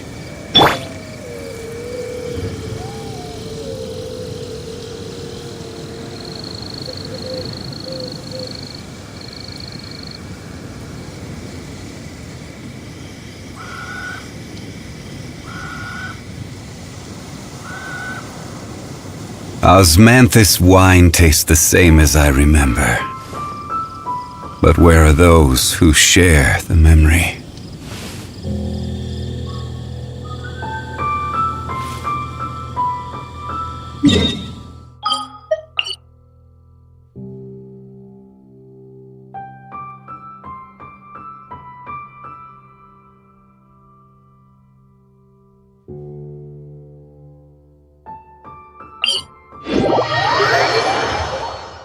Where do you want to go next? If you'd like to see Liyue's tourist spots, I have a few references.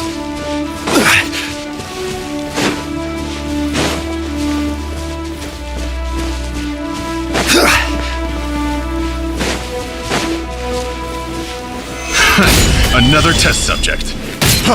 Freeze!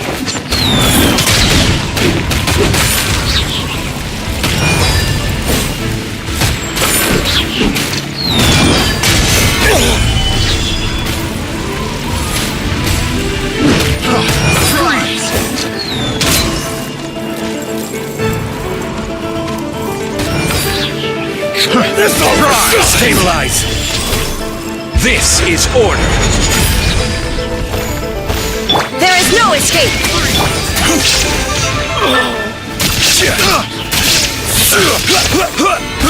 I got careless. Shine down!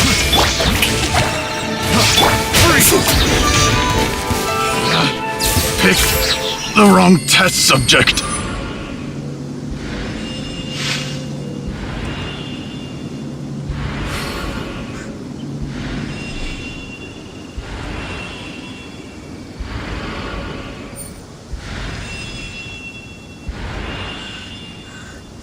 Osmanthus wine tastes the same as I remember.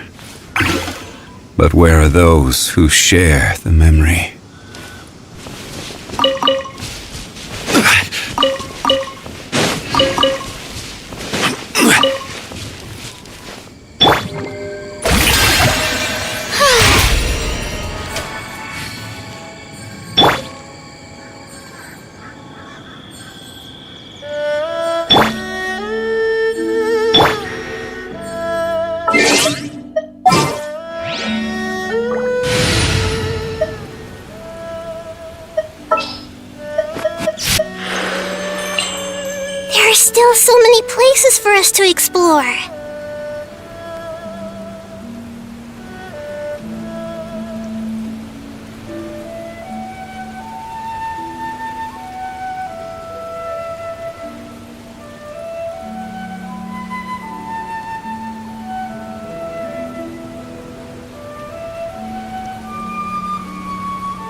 A walk would be nice.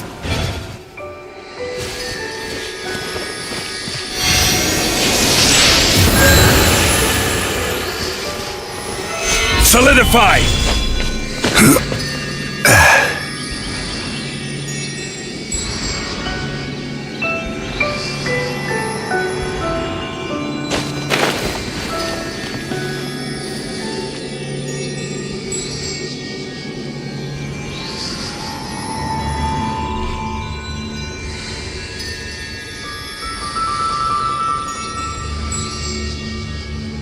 Osmanthus wine tastes the same as I remember.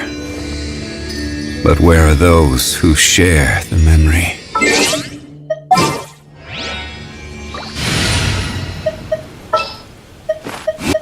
Time to broaden our horizons again.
I see everything!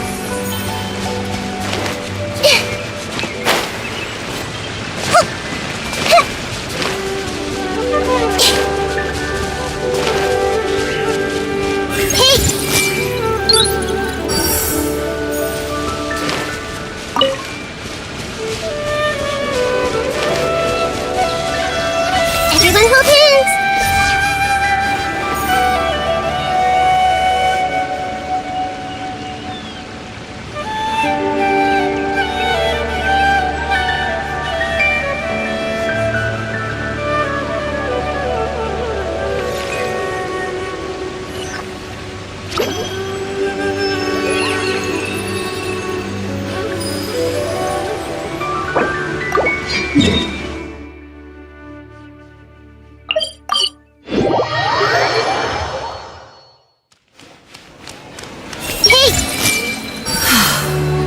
The lady's adventure plans are probably on hold for good.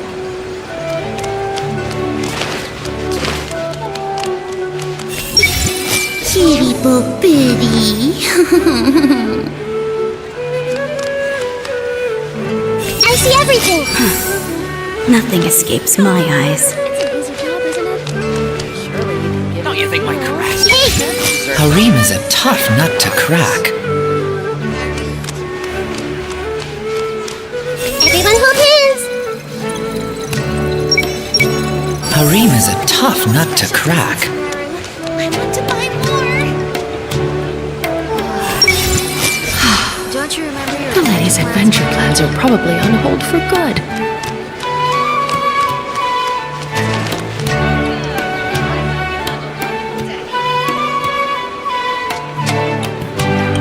Don't you think my craftsmanship deserves a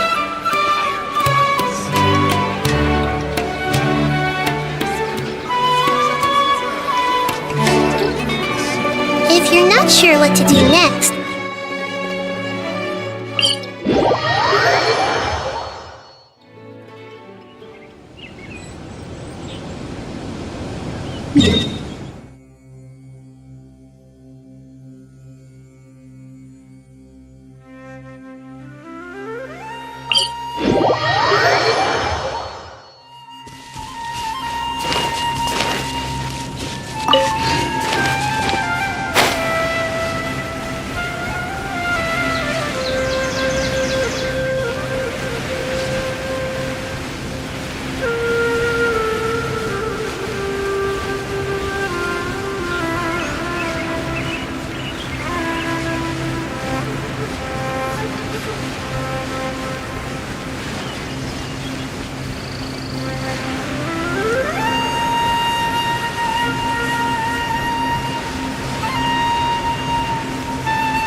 The show begins!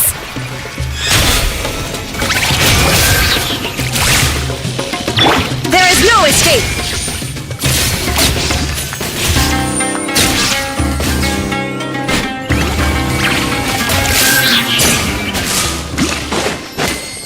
Shine down!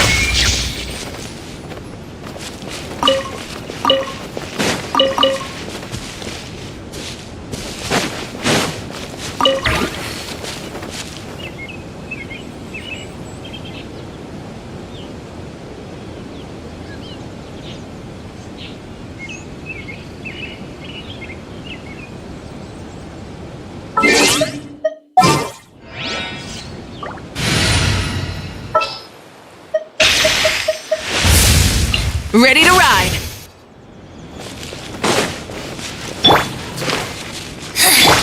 The insect shall be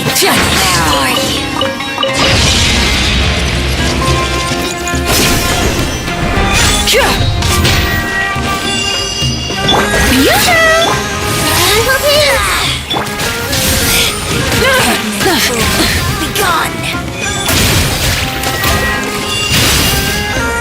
Purging transgressions! Gotcha. Her Majesty's power Light it flows up! through me! Winter shall eventually come.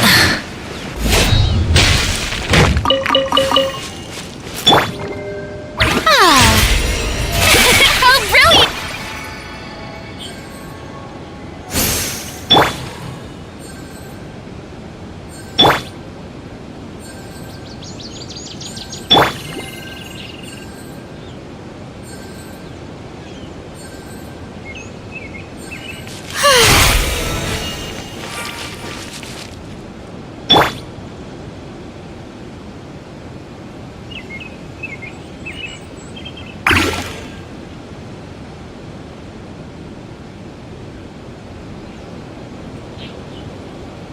Inactivity serves no purpose whatsoever.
The world remains constant over the centuries, but human life is like the dew at dawn, or a bubble rising through water. Transitory.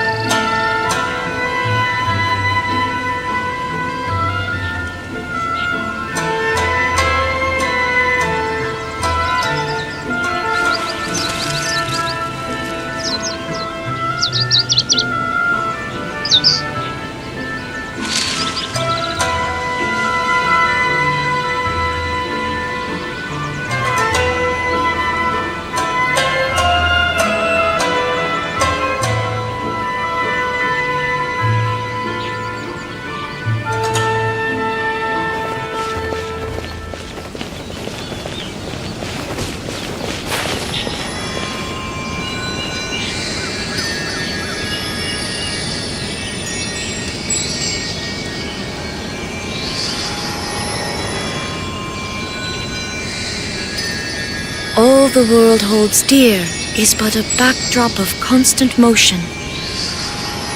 I stand before it, alone and unchanging.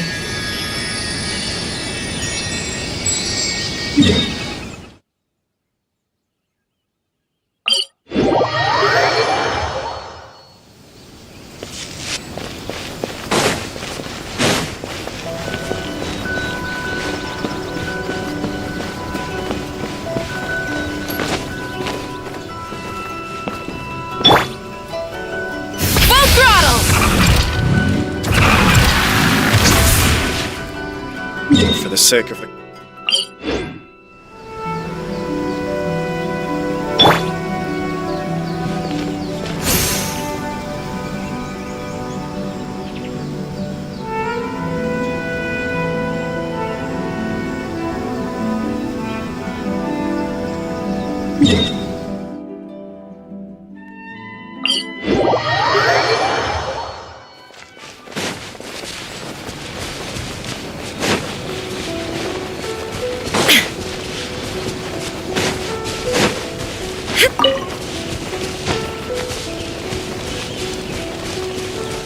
There is no escape!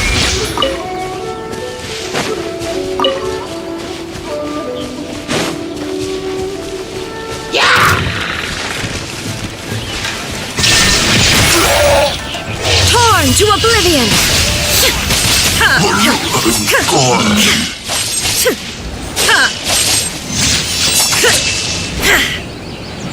Shine down!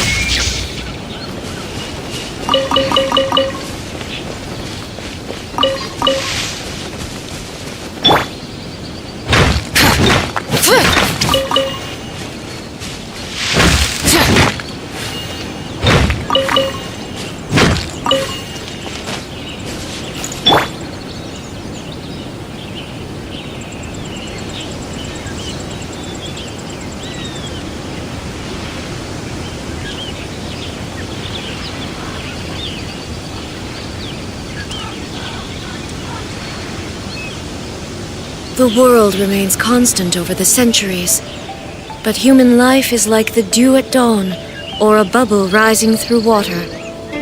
Transitory.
this tomorrow as well.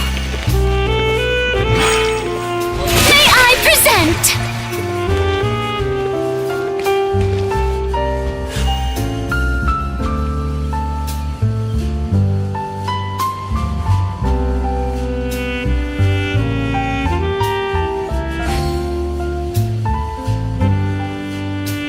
Tea parties are a must for the well-mannered. If you'd like to...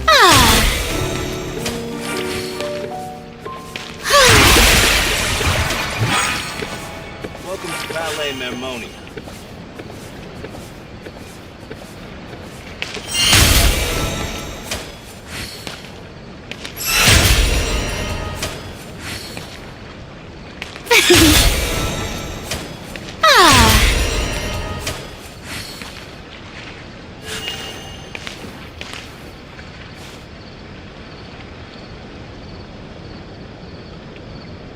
Welcome to Palais Mermonia.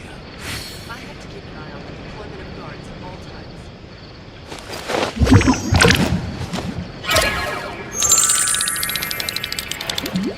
I hope the weather's nice like this tomorrow as well.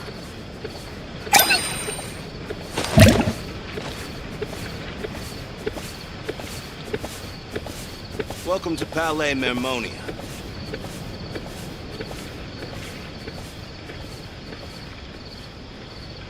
I have to keep an eye on the deployment of guards at all times.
Being too popular can be such a hassle. Who knew the people would adore me so much?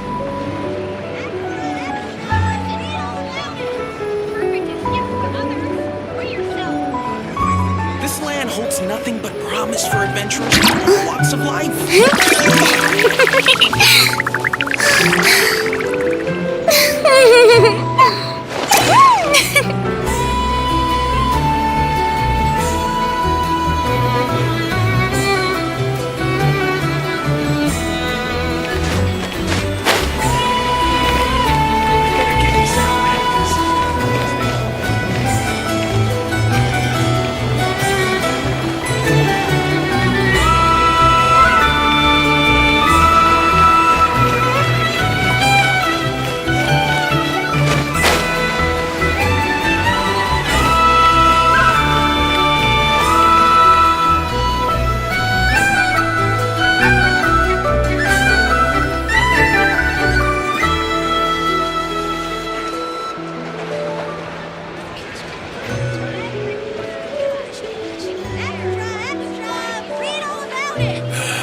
Better to just let things choose their own path. Check absolutely everything. Turns out, I was right.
Something on your mind again?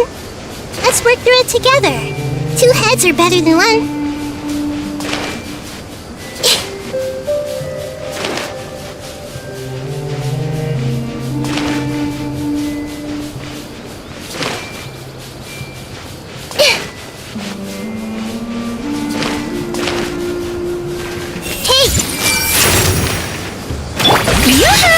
There is no escape!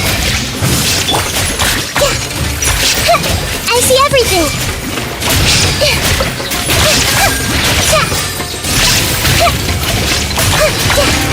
Hey!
Everyone hold hands!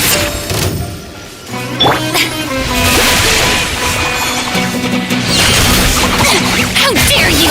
Illusion shattered!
Tea parties are a must for the well-mannered.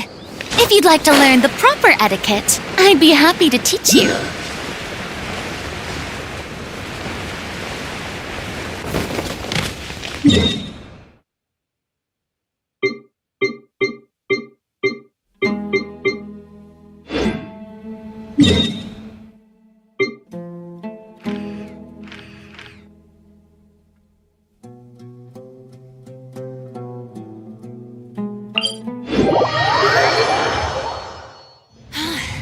What a wild and desolate sight! Allow me to grant you the blessing of water.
be such a hassle.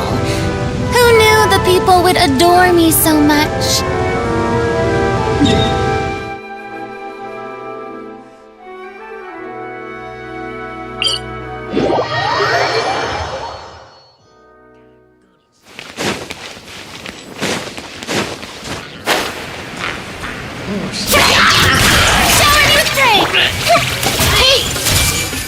Shine down!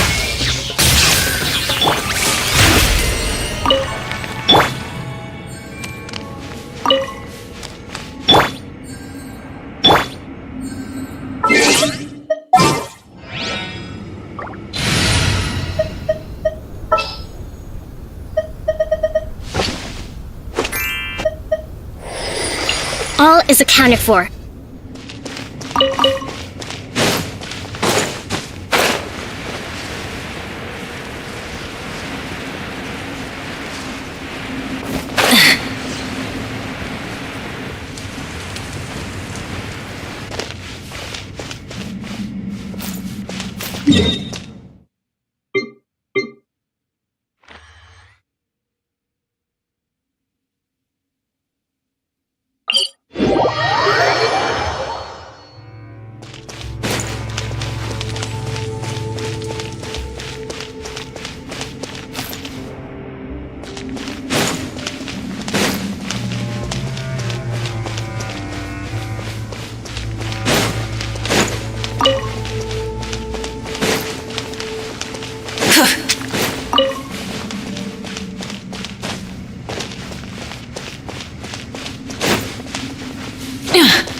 Instead of confining themselves to the heavens, God should broaden their horizons in the world below.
If you're not sure what to do next, how about I take you on a walk?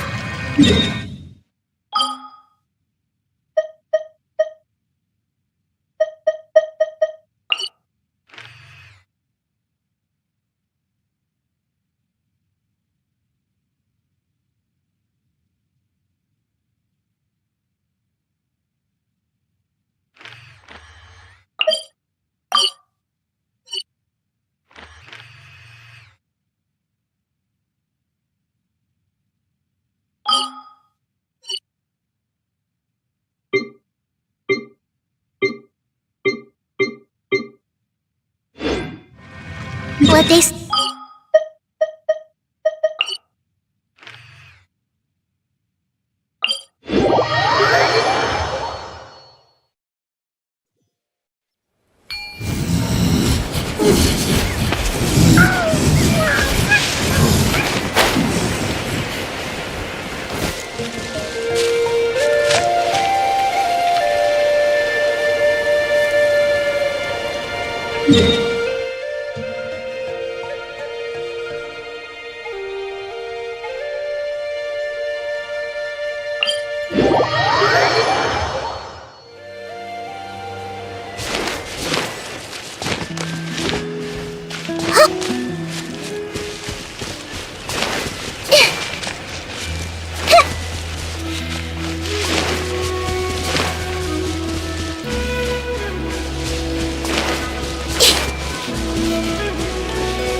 If you're not sure what to do next, how about I take you on a walk?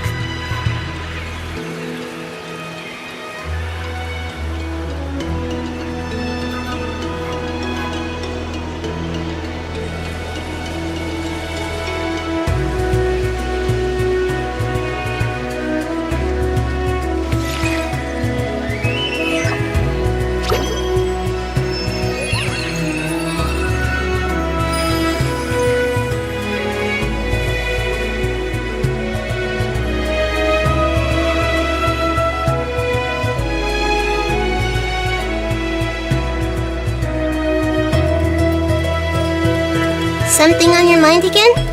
Let's work through it together. 2 heads are better than 1.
If you're not sure what to do next, how about I take you on a walk?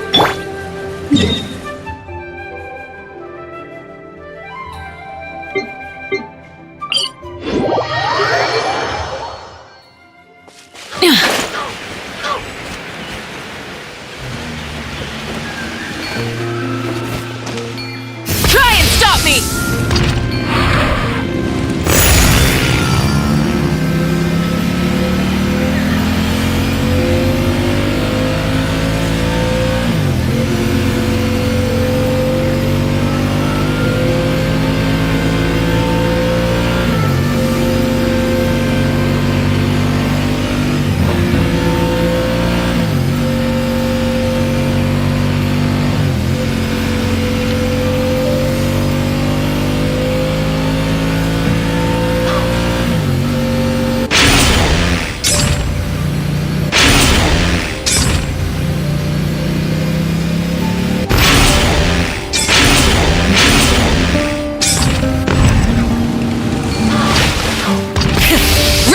engines!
Try and stop me!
Exploration and trials.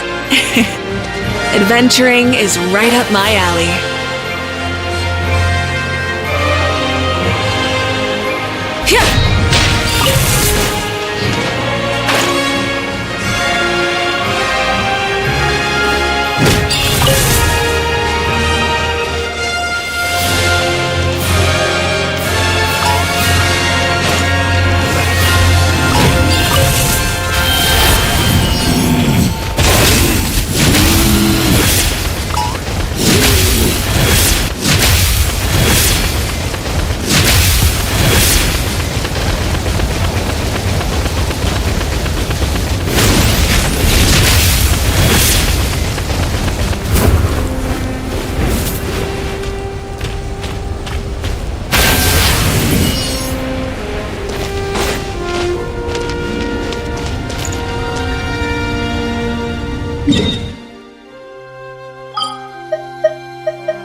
You're here!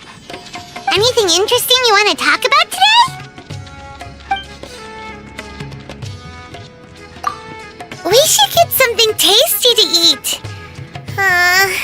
Paimon doesn't want to have to go get it.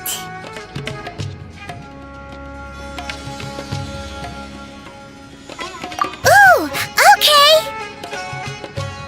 Super Paimon Tornado!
Many insects have a compulsion to follow the light, and humans are the same.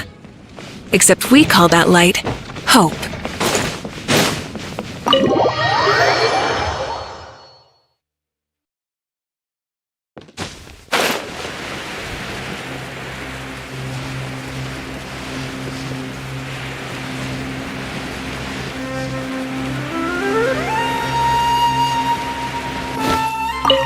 So, this is an abode created by the Adepti of Liyue.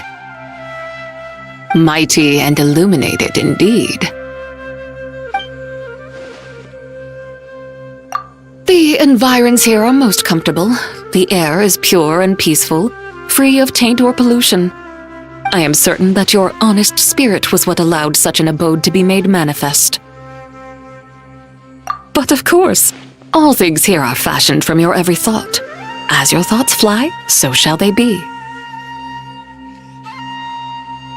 Indeed, you are most discerning. That assessment is correct. But should you wish to use this as a way to control your thoughts and avoid treading the path of evil, that seems to... Indeed. Mortal hearts are filled with thoughts beyond count, complex and cluttered. Rage may drive people to commit acts of violence, yet may also imbue them with courage. Unpleasant though envy may sound, so too may it push people to strive harder. Fear is despised by all, yet should one so utterly lack it that they pursue only their own pleasure in all things without regard for right or wrong, how would they be any different from a base beast? Such emotions whisper evil into mortal hearts, yet they can also guide them towards good. The same holds true for the sword in your hand. You choose whether it shall be used to ward off evil or scourge the innocent. But I imagine one such as yourself must have long learned how to control your thoughts. Oh? And when can you not?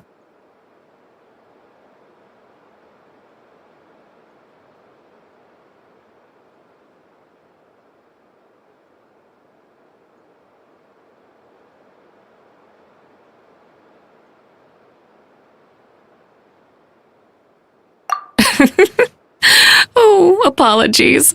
'Twas I who spoke too much. I was for many years a teacher and could not help but launch into a lecture. I shall steep a pot of tea. Let us enjoy it together and refresh ourselves. So, this is an abode created by the Adepti of Liyue. Mighty and illuminated indeed.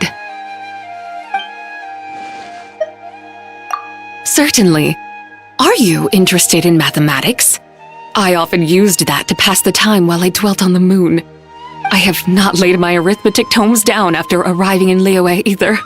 I sometimes discuss the study of the mathematical sciences with the one you call Cloud Retainer. That said, our perspectives on it seem to differ somewhat. Most of Cloud Retainer's research in the field centers around studying the mechanical arts. She believes that mathematics should have practical applications and not remain purely theoretical. However, I believe that it is wondrous in itself. To study mathematics solely for the purpose of creating mechanical devices would inevitably destroy its inherent beauty. That's right. For example, have you ever wondered why one finch plus another finch equals 2 finches?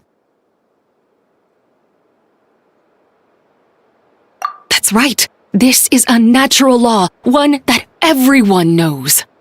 So were we to express our observations as an equation, that is, write down 1 plus 1 equals 2, would you not think to ask, why does 1 plus 1 equals 2? As I see it, though it is widely accepted that 1 plus 1 equals 2, it still lacks a more objective and rigorous logical grounding. I have conferred with Cloud Retainer several times already on this point alone.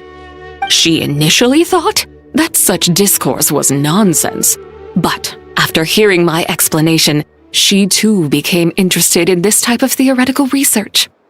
We spoke until midnight and were still hungry to explore the subject more deeply. But as we both had matters to attend to, we could only agree to adjourn and continue the discussion another day. You mean the darshan they call Ratawahist, I presume? I did once visit them during my previous wanderings. The research being conducted there seems incredibly profound. I gained tremendous insight from reading but a few of their books. That is why I'm preparing to apply to the academia to further my studies. I see nothing wrong with that. When one encounters a great teacher, it's only natural to seek their guidance. Besides, the academia must be a gathering place of sages. I do not doubt they uphold the principle of education for all, and will not easily reject those who seek to study there. It seems I shall learn a great many new stories on my journey to Sumeru. So, This is an mighty and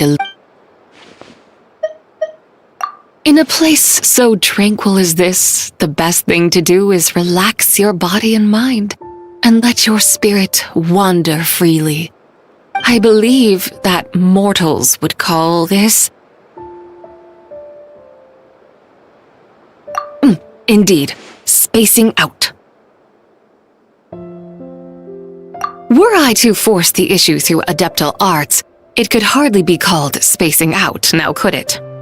Indeed, few can achieve this seemingly ordinary and straightforward emptiness of mind. Most will find that though they close their eyes, hold their breath, and force themselves to relax, their thoughts still boil and churn, playing out countless fantasies. And they then open their eyes to greater exhaustion than before they closed them.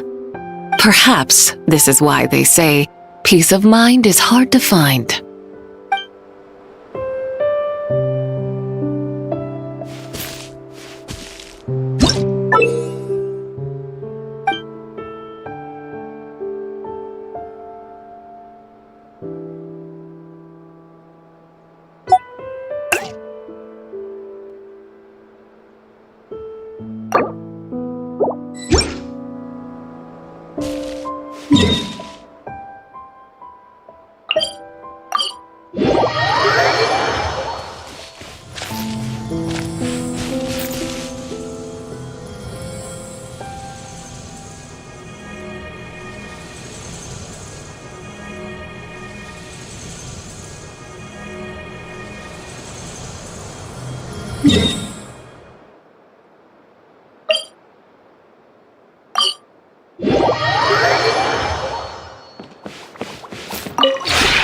This realm is truly beginning to thrive. I cannot help but be stirred.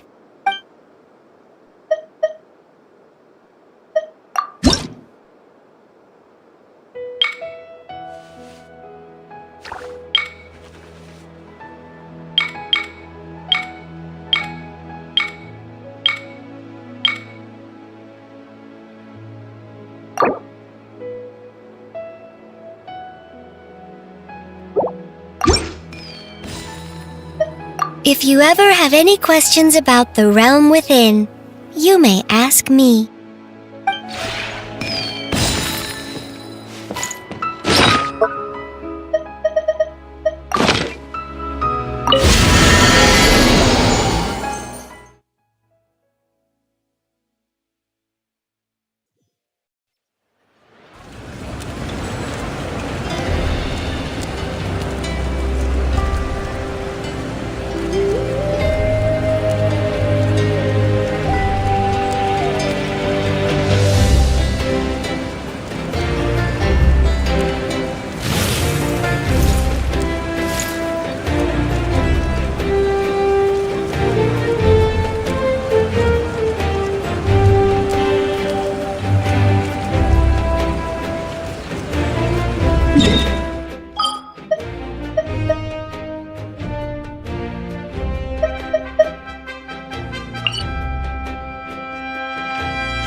Sangramira Shrine is a sacred place where offerings to gods.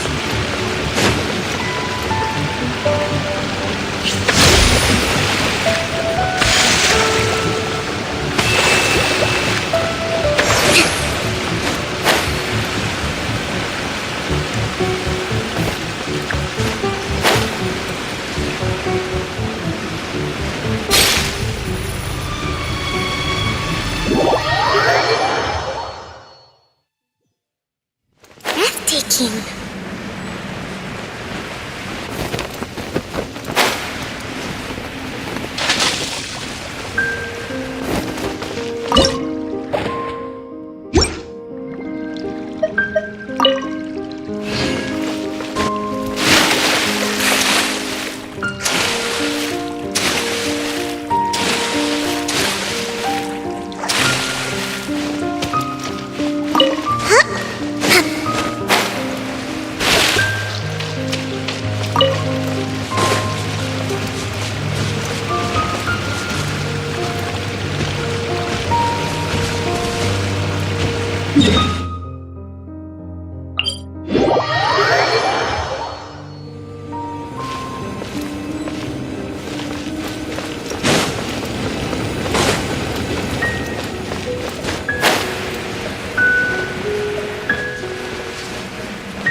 I see everything!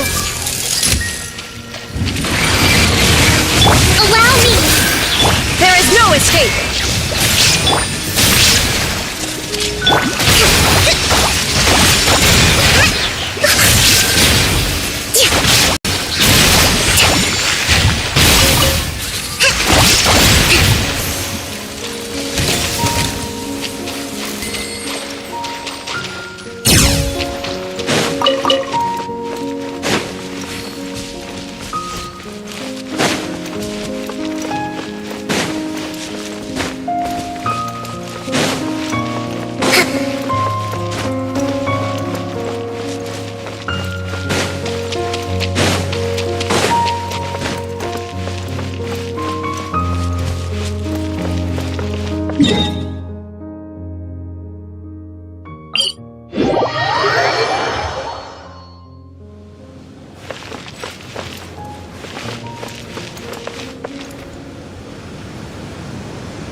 Respect must be given to the will of every creature. Each fish in the ocean swims in its own direction.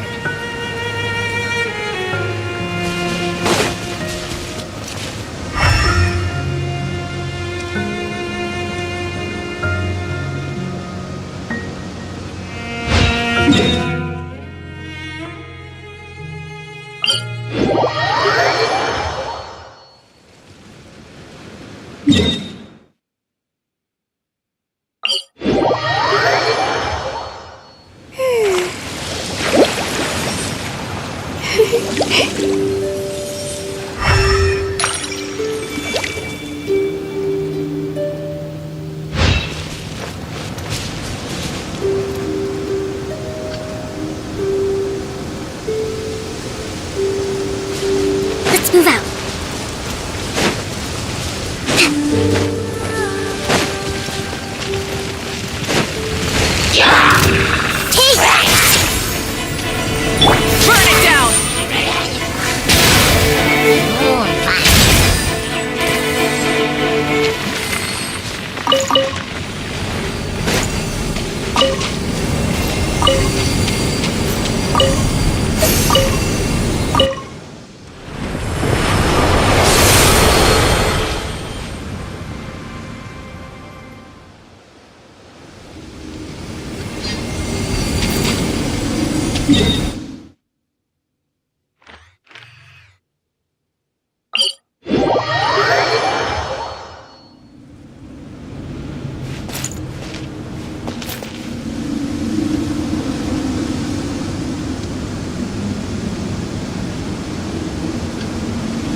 Instead of confining themselves to the heavens, God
no escape!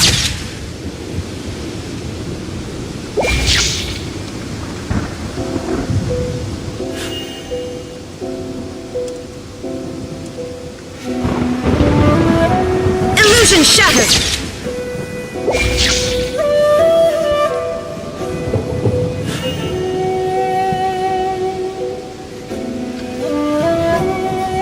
Shine down!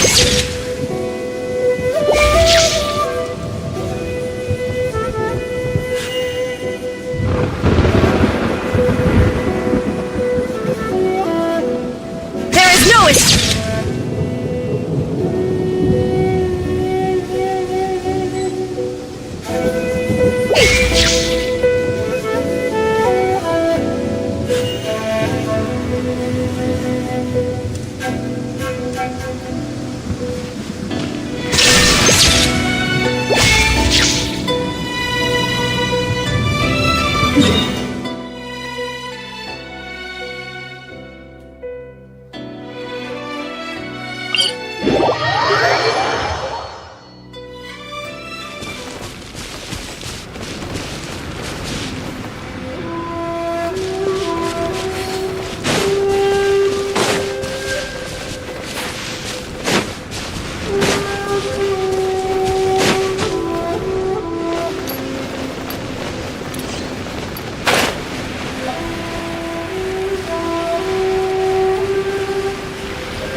Rise with the sun!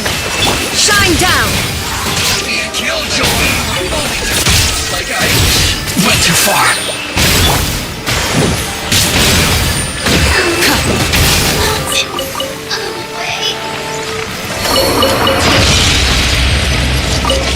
Burn it down! Everyone hold hands! Illusion shattered! This body belongs to ice and snow.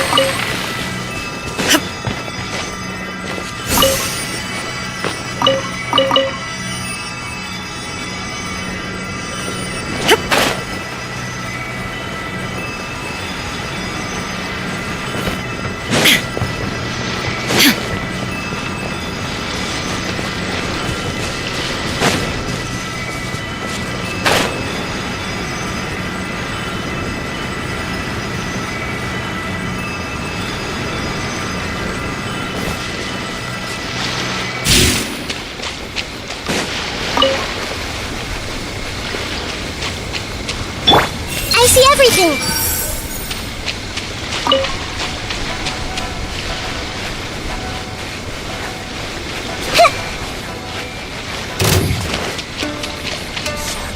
Hey! No? Allow me! Shine down! Light it up! Now you shall perish! Winter shall eventually come.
Inactivity serves no purpose.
However.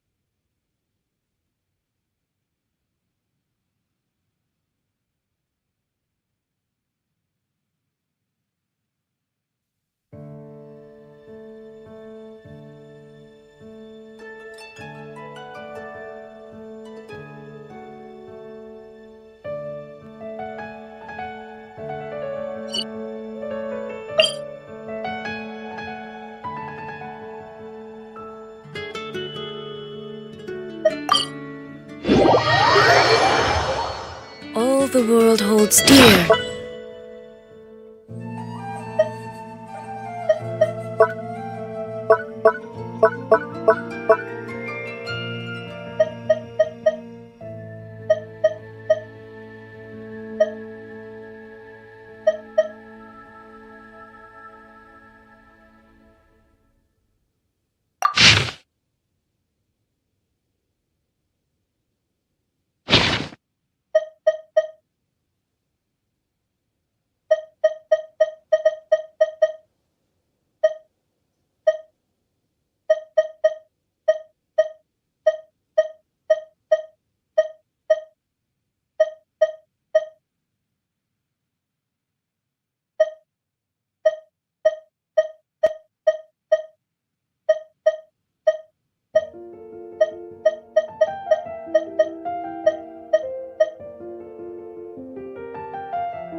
is but a backdrop of constant motion.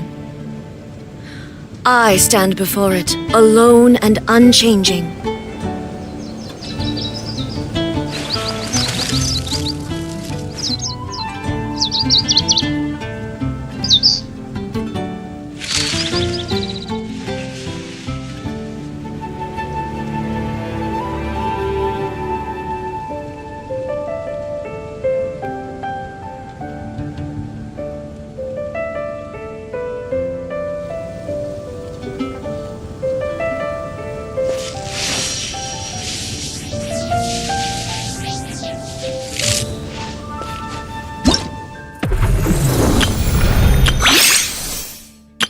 I know.